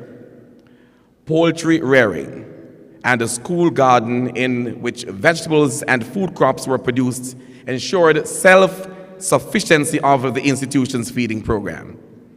The subsequent planting of just under 100 lumber trees not only improved the physical environment, but also created a future income and income-earning opportunity. He also established the school's cricket team and coordinated training camps for students across Portland, ultimately improving the performance of the parish team at the national level. It was during his tenure, ladies and gentlemen, at Four Paths Primary School in Clarendo's time, however, that Clayton Hall honed his administrative skills. He notes that the availability of a strong complement of teachers with the requisite skills or skill sets facilitated the effective deployment of staff to achieve a more holistic program delivery. Literacy and numeracy were identified as priorities, and by 2009, Four Paths was ranked first in its category in the grade 4 literacy program. Give the gentleman a big round of applause, ladies and gentlemen. Expansion of the breakfast and lunch programs through increased agricultural output from the school garden and the construction of additional classrooms in a bid to eliminate the shift system were among other achievements during his tenure at this Clarendon institution. Clayton Hall's ability to connect with all stakeholders in the school community, including vendors, and to secure buy-in for his vision, has benefited students and teachers wherever he has served.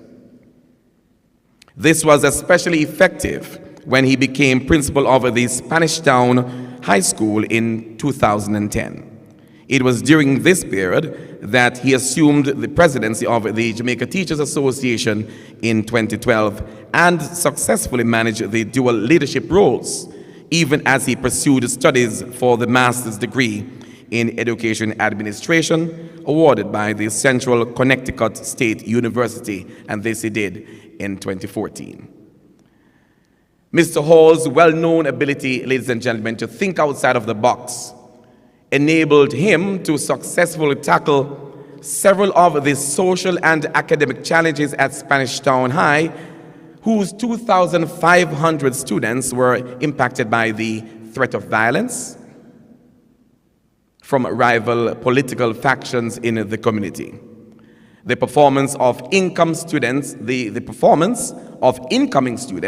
which on average fell below the grade 4 standard, was enhanced with the introduction of a reading program in which specialist primary school teachers were engaged. Content, era reading, and the teaching of English as a second language also contributed to improved academic results. Ladies and gentlemen, the inclusion of agriculture on the curriculum was supported by a memorandum of understanding with the Jamaica National Heritage Trust, which provided land for a demonstration plot adjacent to the school. This agreement bore fruit with 100% pass rate being recorded for several years by candidates who sat the subject in the Caribbean Secondary School Certificate CSEC examination. Technical and vocational training was also successfully launched in several disciplines, and this resulted in the school claiming top spot in the National World Skills Competition among secondary institutions. Other innovative interventions included fundraising to boost enrollment for the CSEC examinations among children who were doing well but could not afford the fees, and the purchasing of lumber for examination candidates who were in turn required to make stools for the laboratories, and who subsequently ensured that their handiwork was protected by their peers.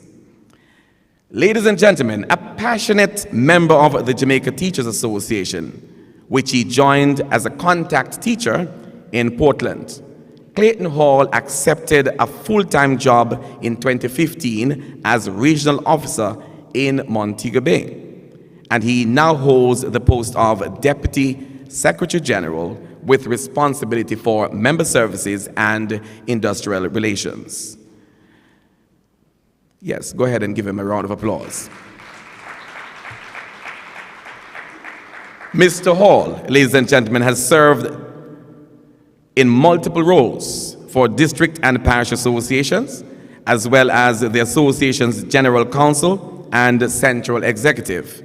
As president, he helped to lay the groundwork for the teachers' pension plan and the national bill for the establishment, yes, Dr. Gordon, of the Jamaica Teaching Council. Several organizations have benefited from Clayton Hall's enviable record of community service. These include school boards, the boards of the Tip Friendly Society, the JTA Cooperative Credit Union Supervisory Committee, and the Cooperatives of the Americas, the Portland Environmental Protection Agency, the Jamaica 50th Anniversary Planning Committee, the board of the National Housing Trust, and the Optimist Club of West Portland, to name a few. As his associates observe, the multi-talented, affable personality who is the life of every gathering, even this evening, he made sure that he did not sit throughout the entire function. It belies the outstanding work ethic, and achievements of this professional educator. Give Clayton Hall another big round of applause.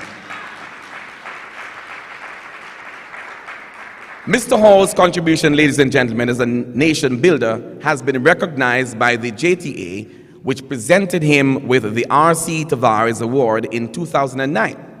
He is also the recipient of the Prime Minister's Medal of Appreciation and the Michael 175th Anniversary Award.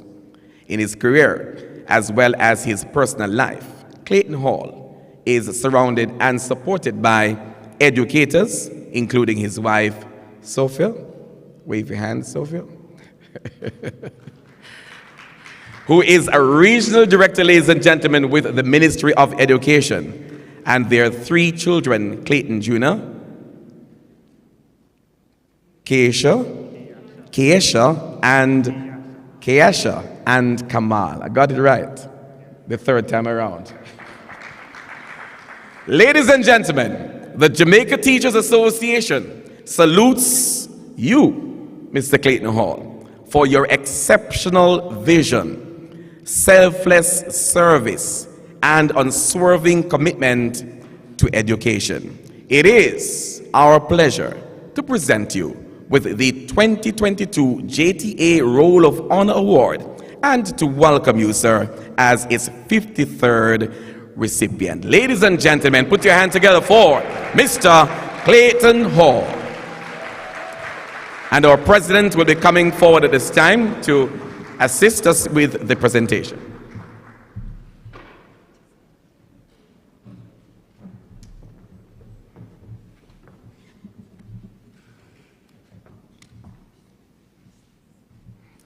And this is where all the photographers and videographers zoom in.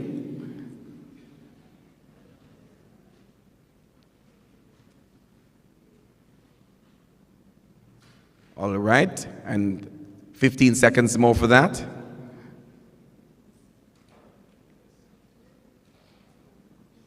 Thank you so much. A round of applause, ladies and gentlemen.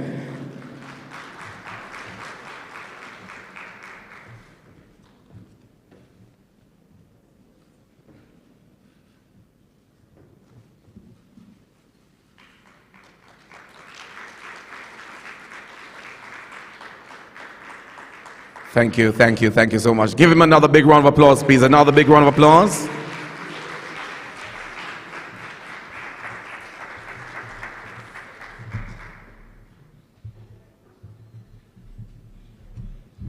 Now, we hand back now to our Master of Ceremonies, Mr. Devon Meek. Make him welcome as he comes back to continue his job. Shall we put our hands together again for Mr. Nash, Mr. Leon Nash, and our President, Mr. Clayton, Mrs. LaSonia Harrison, and our awardee, Mr. Clayton Hall.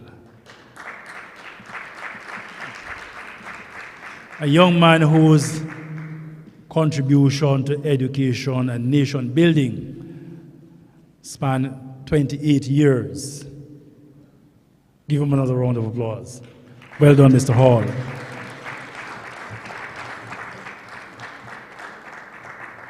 And I'll now invite him to give his reply. Shall we welcome him?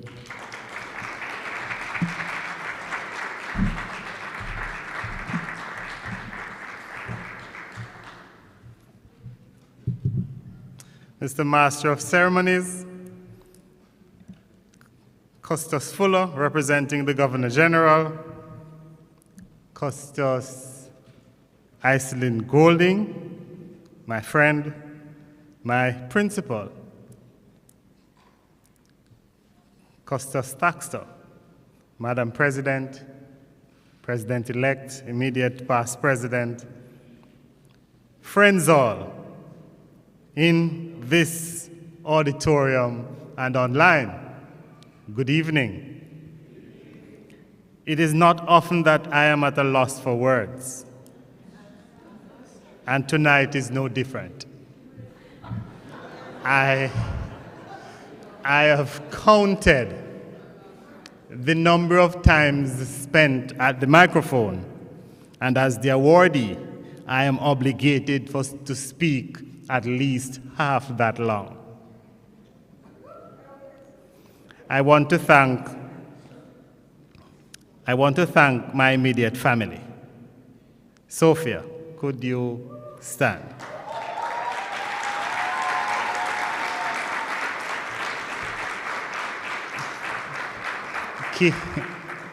Kiasha, could you stand? And Kamal.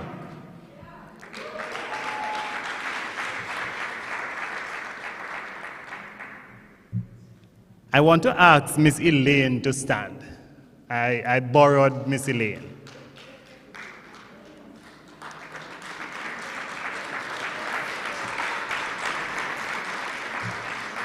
And that is Dr. Allen. Unfortunately, her son did not get any of that brilliance or beauty. But he's my friend too, so I can't say anything about him. Thank you for coming, Dr. Allen. Colleagues all, I am indeed very, very pleased. When I started out as a teacher, and I can recall even my first function like this one, I never expected to receive such an award. I can tell you the truth, I always wanted to be president.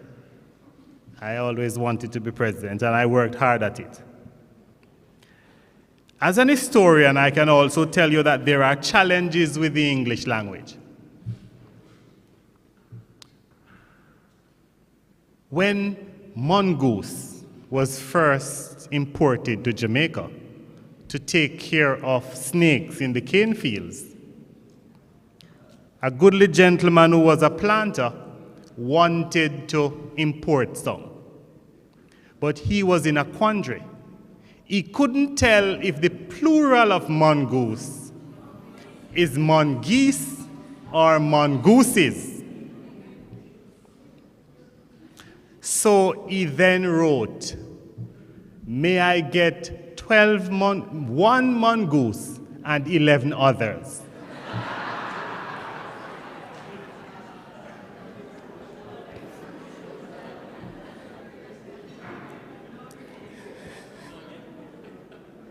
I too am in a quandary because I am perplexed about how to pluralize custodes or custodies.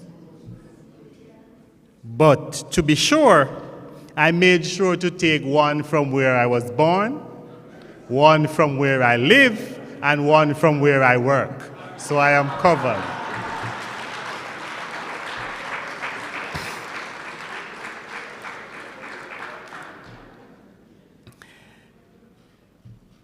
There's a story that says Henry Ford wanted to interview 2 brilliant engineers, Henry Ford from the Ford Motor Company. And they had identical GPAs. They graduated top of their class, and he invited them for lunch. He ordered fine steak, and after they had eaten, he walked them to the door and he told one, "You are hired," and the other, "I hope and wish you all the best." The one who did not get the job asked, "You didn't interview us, or why did you choose him?" And Henry Ford gave 2 replies. He said, "Firstly, you poured salt on your steak before you tasted it. And I want people who experience the thing before they make changes. And the second is that you paid no attention to the waitresses. You were only polite when you addressed me. I want persons who understand the value of people."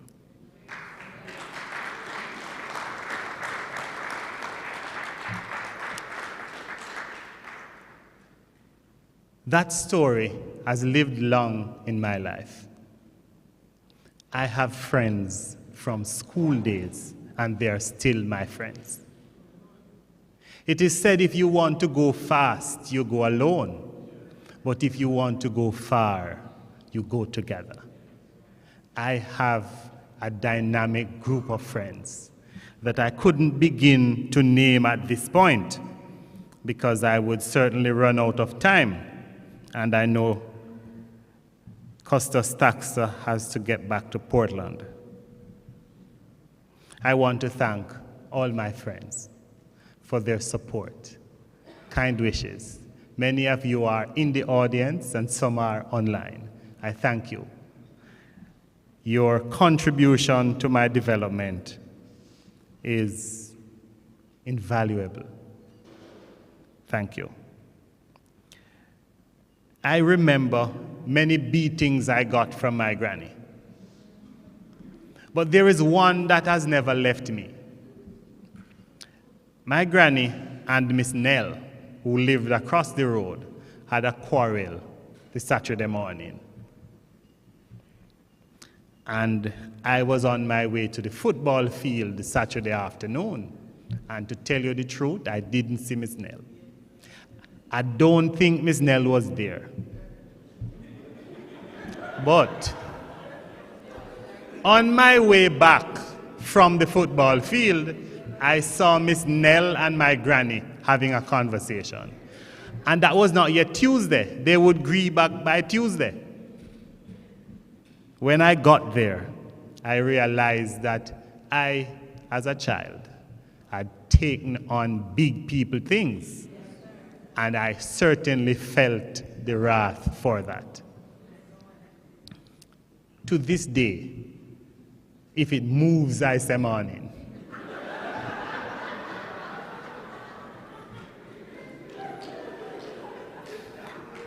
But I have learned from that there are issues and things you must be mindful of. In colloquial terms, it means stay in your lane. I have learned very well to stay in my lane. It is important if you don't want to have an accident. I want to leave you with the concept of Ubuntu. It is an African concept. I could tell you about Mahat and those things, but that's for another time. Ubuntu has been borrowed by many civilizations. The Western world have used it to say one for all and all for one.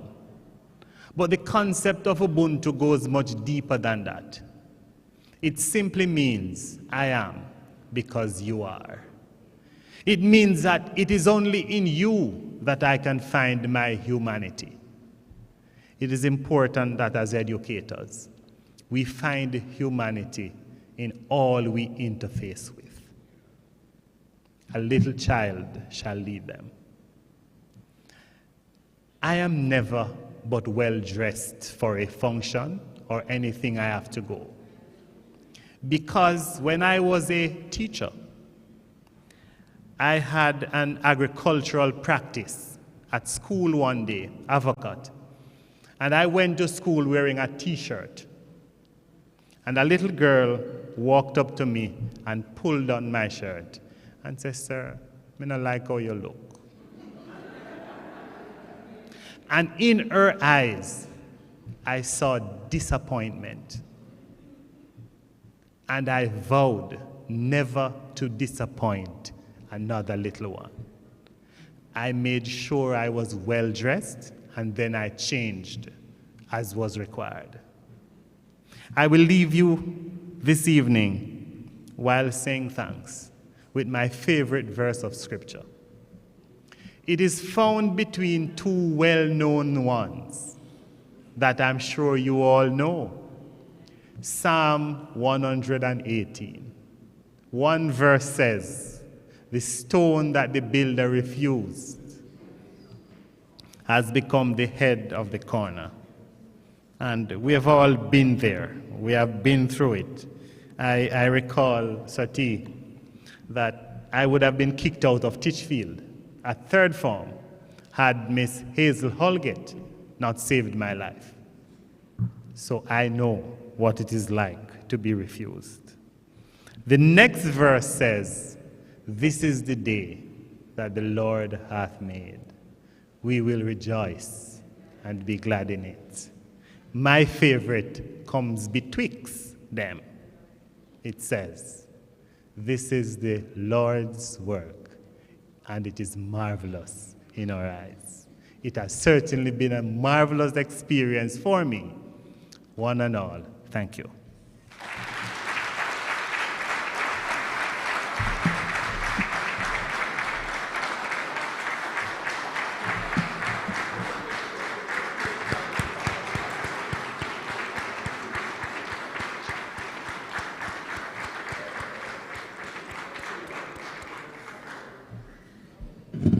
Thank you, Mr. Hall.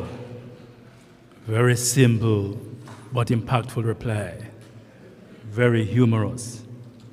You stayed in your lane, but your efforts will never betray you. Your efforts will pay off. Good things come to those who work for it. Heartiest congratulations and my very, very best wishes with all your endeavors going forward. The pastor I'm going to tell you about, colleagues, is not the two that we spoke about before. And they're not related. You see, I go to various churches, you know. Various churches. But this particular pastor was preaching one day, and he decided to preach about the prophets. And he told the congregation he'd be preaching about the prophets. And he preached and preached and preached. And after preaching for about an hour and a half, he said to the congregation, "Brothers and sisters, I've told you all about the major prophets. I will now turn to the minor prophets." And Brother Joe was sitting on the front bench, and he got up and he said, "Pastor, see a seat here, you can give it to one of them because of God, me gone." We have, ladies and gentlemen, we have spoken about the major prophets as well as the minor prophets. And before you leave your seats, I will invite Dr. Margaret Chin, Assistant Secretary General in charge of Professional Services, to give the vote of thanks. Shall we welcome her, please?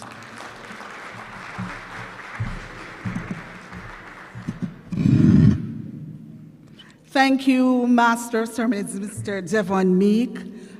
Permit me to recognize and acknowledge our specially invited guests representing various organizations, our presidential corps led by our president, Mrs. Lasagna Harrison, our Secretary General, Dr. Mark Nicely, and members of staff who are present, viewers on the virtual platform, distinguished ladies and gentlemen, what a wonderful evening. Can we give our recipient another round of applause? He's the reason why we're here. I now, on behalf of a grateful audience, offer appreciation and gratitude to the many persons who contributed to the success of this wonderful evening. To our keynote speaker, Honorable Lincoln Thaxter CD, JP, Custos Rotulorum for the parish of Portland. We express our thanks to you for an inspiring message, an inspiring speech. It was impactful, and I can speak on behalf of the audience here that we all want to be remembered for how good we look many years from now. But on a serious note, you reminded us about the inequities that exist in our education system. The crime pandemic that also continues to plague us is not lost on us, and so your call to press that pause button is timely.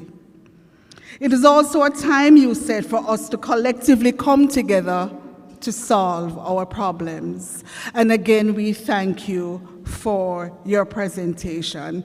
And we do pledge that as educators, we will be that beacon of hope for our students. To Mr. Mario Sams, JP, who invited the presence of the Lord in our midst. To all those who brought greetings, especially the Honorable Stedman Fuller for representing His Excellency the Governor General. To Dr. Michelle Pinnock, who represented the Minister of Education in her absence, we say thank you. To our performers, Ms. Vivian Ramsey and Mr. Roman Cox, your entertainment was quite beautiful and we thank you for it. To the staff of the JTA who planned and executed this activity, thank you. You embody what it is to unite and serve. To the AC Hotel for providing a sumptuous meal that we'll all partake of, and I'm sure you're hurrying to get to that part of the activity. To our light and sound technicians, our photographers, our videographers, a heartfelt thanks to you as well. And finally, to you, ladies and gentlemen, for being such a gracious audience. Thank you, and I wish for you a safe journey home, and may the Lord continue to bless you and keep you. Thank you.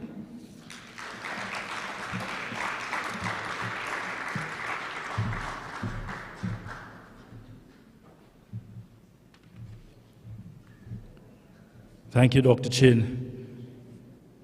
I think the person who gives the vote of thanks should get a better round of applause.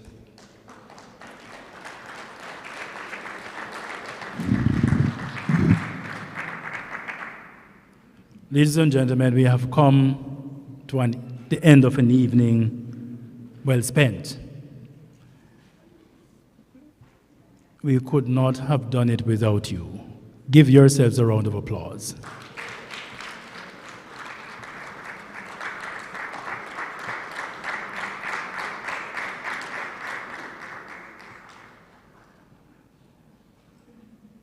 Mr. Hall has indicated to us the achievements we can make with determination. And so I want to leave with you a line that says, if the plan doesn't work, change the plan, but never change your goal. As we execute our duties in our various spheres, let us bear that in mind, that determination, that zeal to achieve our goals. Before we depart, I'm sure that Mr. Hall would want to have a picture with the distinguished guests. So I'm going to ask us to allow them to take the photograph and then allow them to leave before the rest of us exit the room. Shall we have that now, please?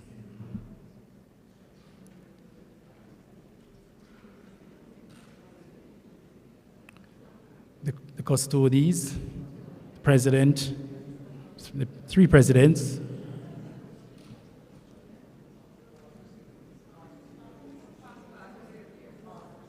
past recipients,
With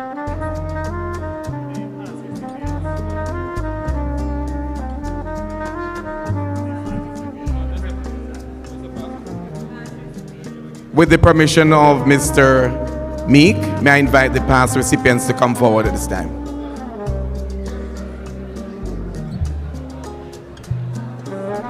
All past recipients present, kindly come quickly.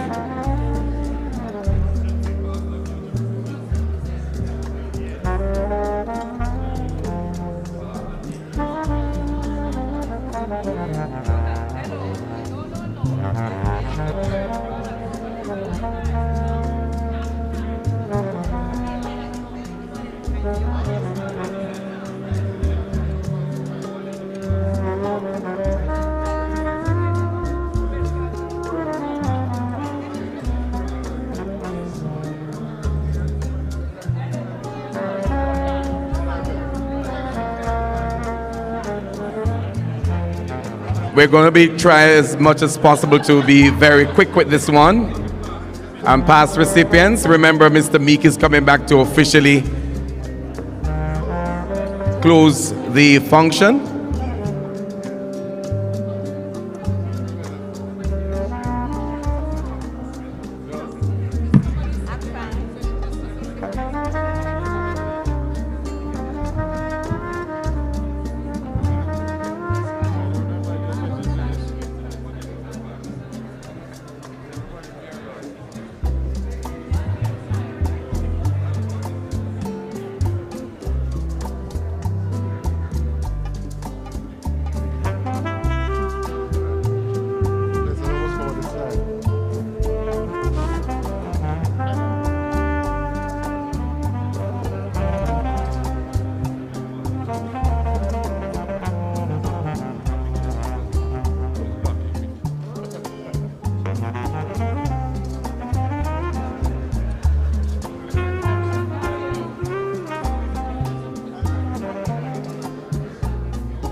Thank you very much, past recipients. Mr. Past Presidents, 2 more photographs, past presidents and the family of Mr. Hall afterwards.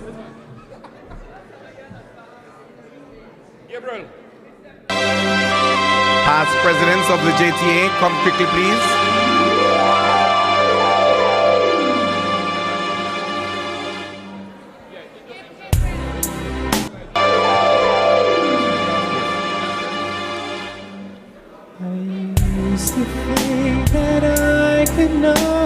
Go on, and life was nothing but an awful song. All past presidents, quickly, we have 1 more minute. The meaning of true love. I'm leaning on the everlasting arms. If I can see it, then I can do it. Step forward, step forward.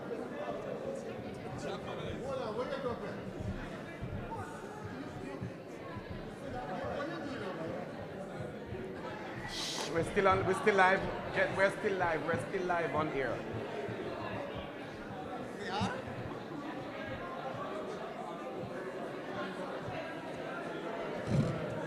Ladies and gentlemen, I want to remind you that we are still being streamed live on YouTube and Facebook, as well as on the JTA website, while we get these photographs out of the way.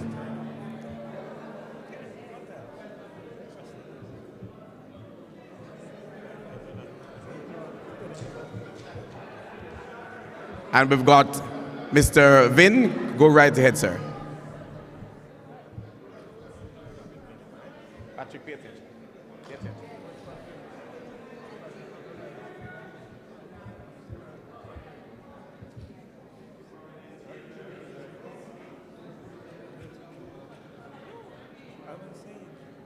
No, man. Yes, yes. Look to the camera.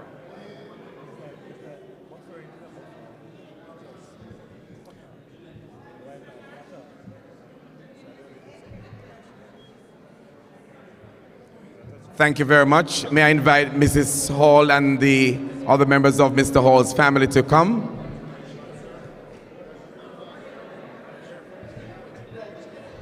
Just one.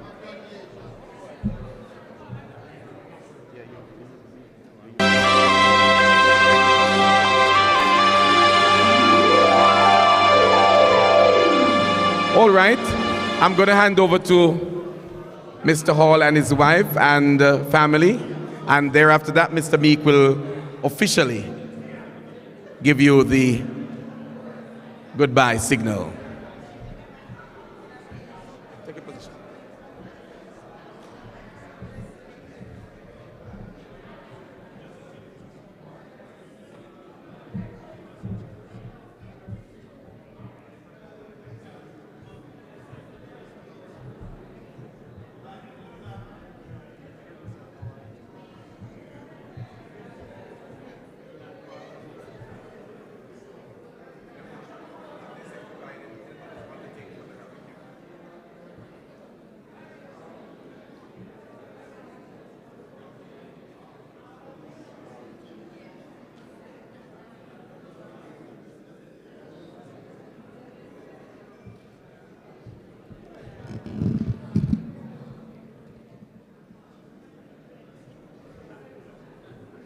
Thank you, ladies and gentlemen, for your very kind cooperation.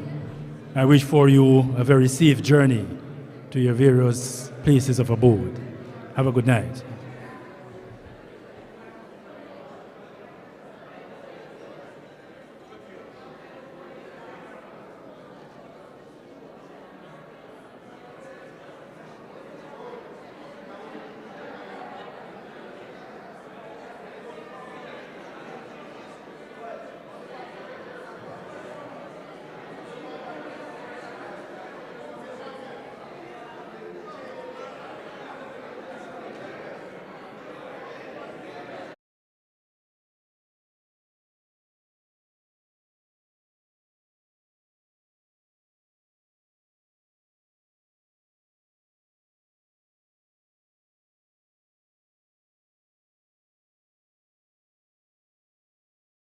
Refreshments that have been provided for you. So please pay attention to the entertainer in just a moment as you make your way out. Thank you so much.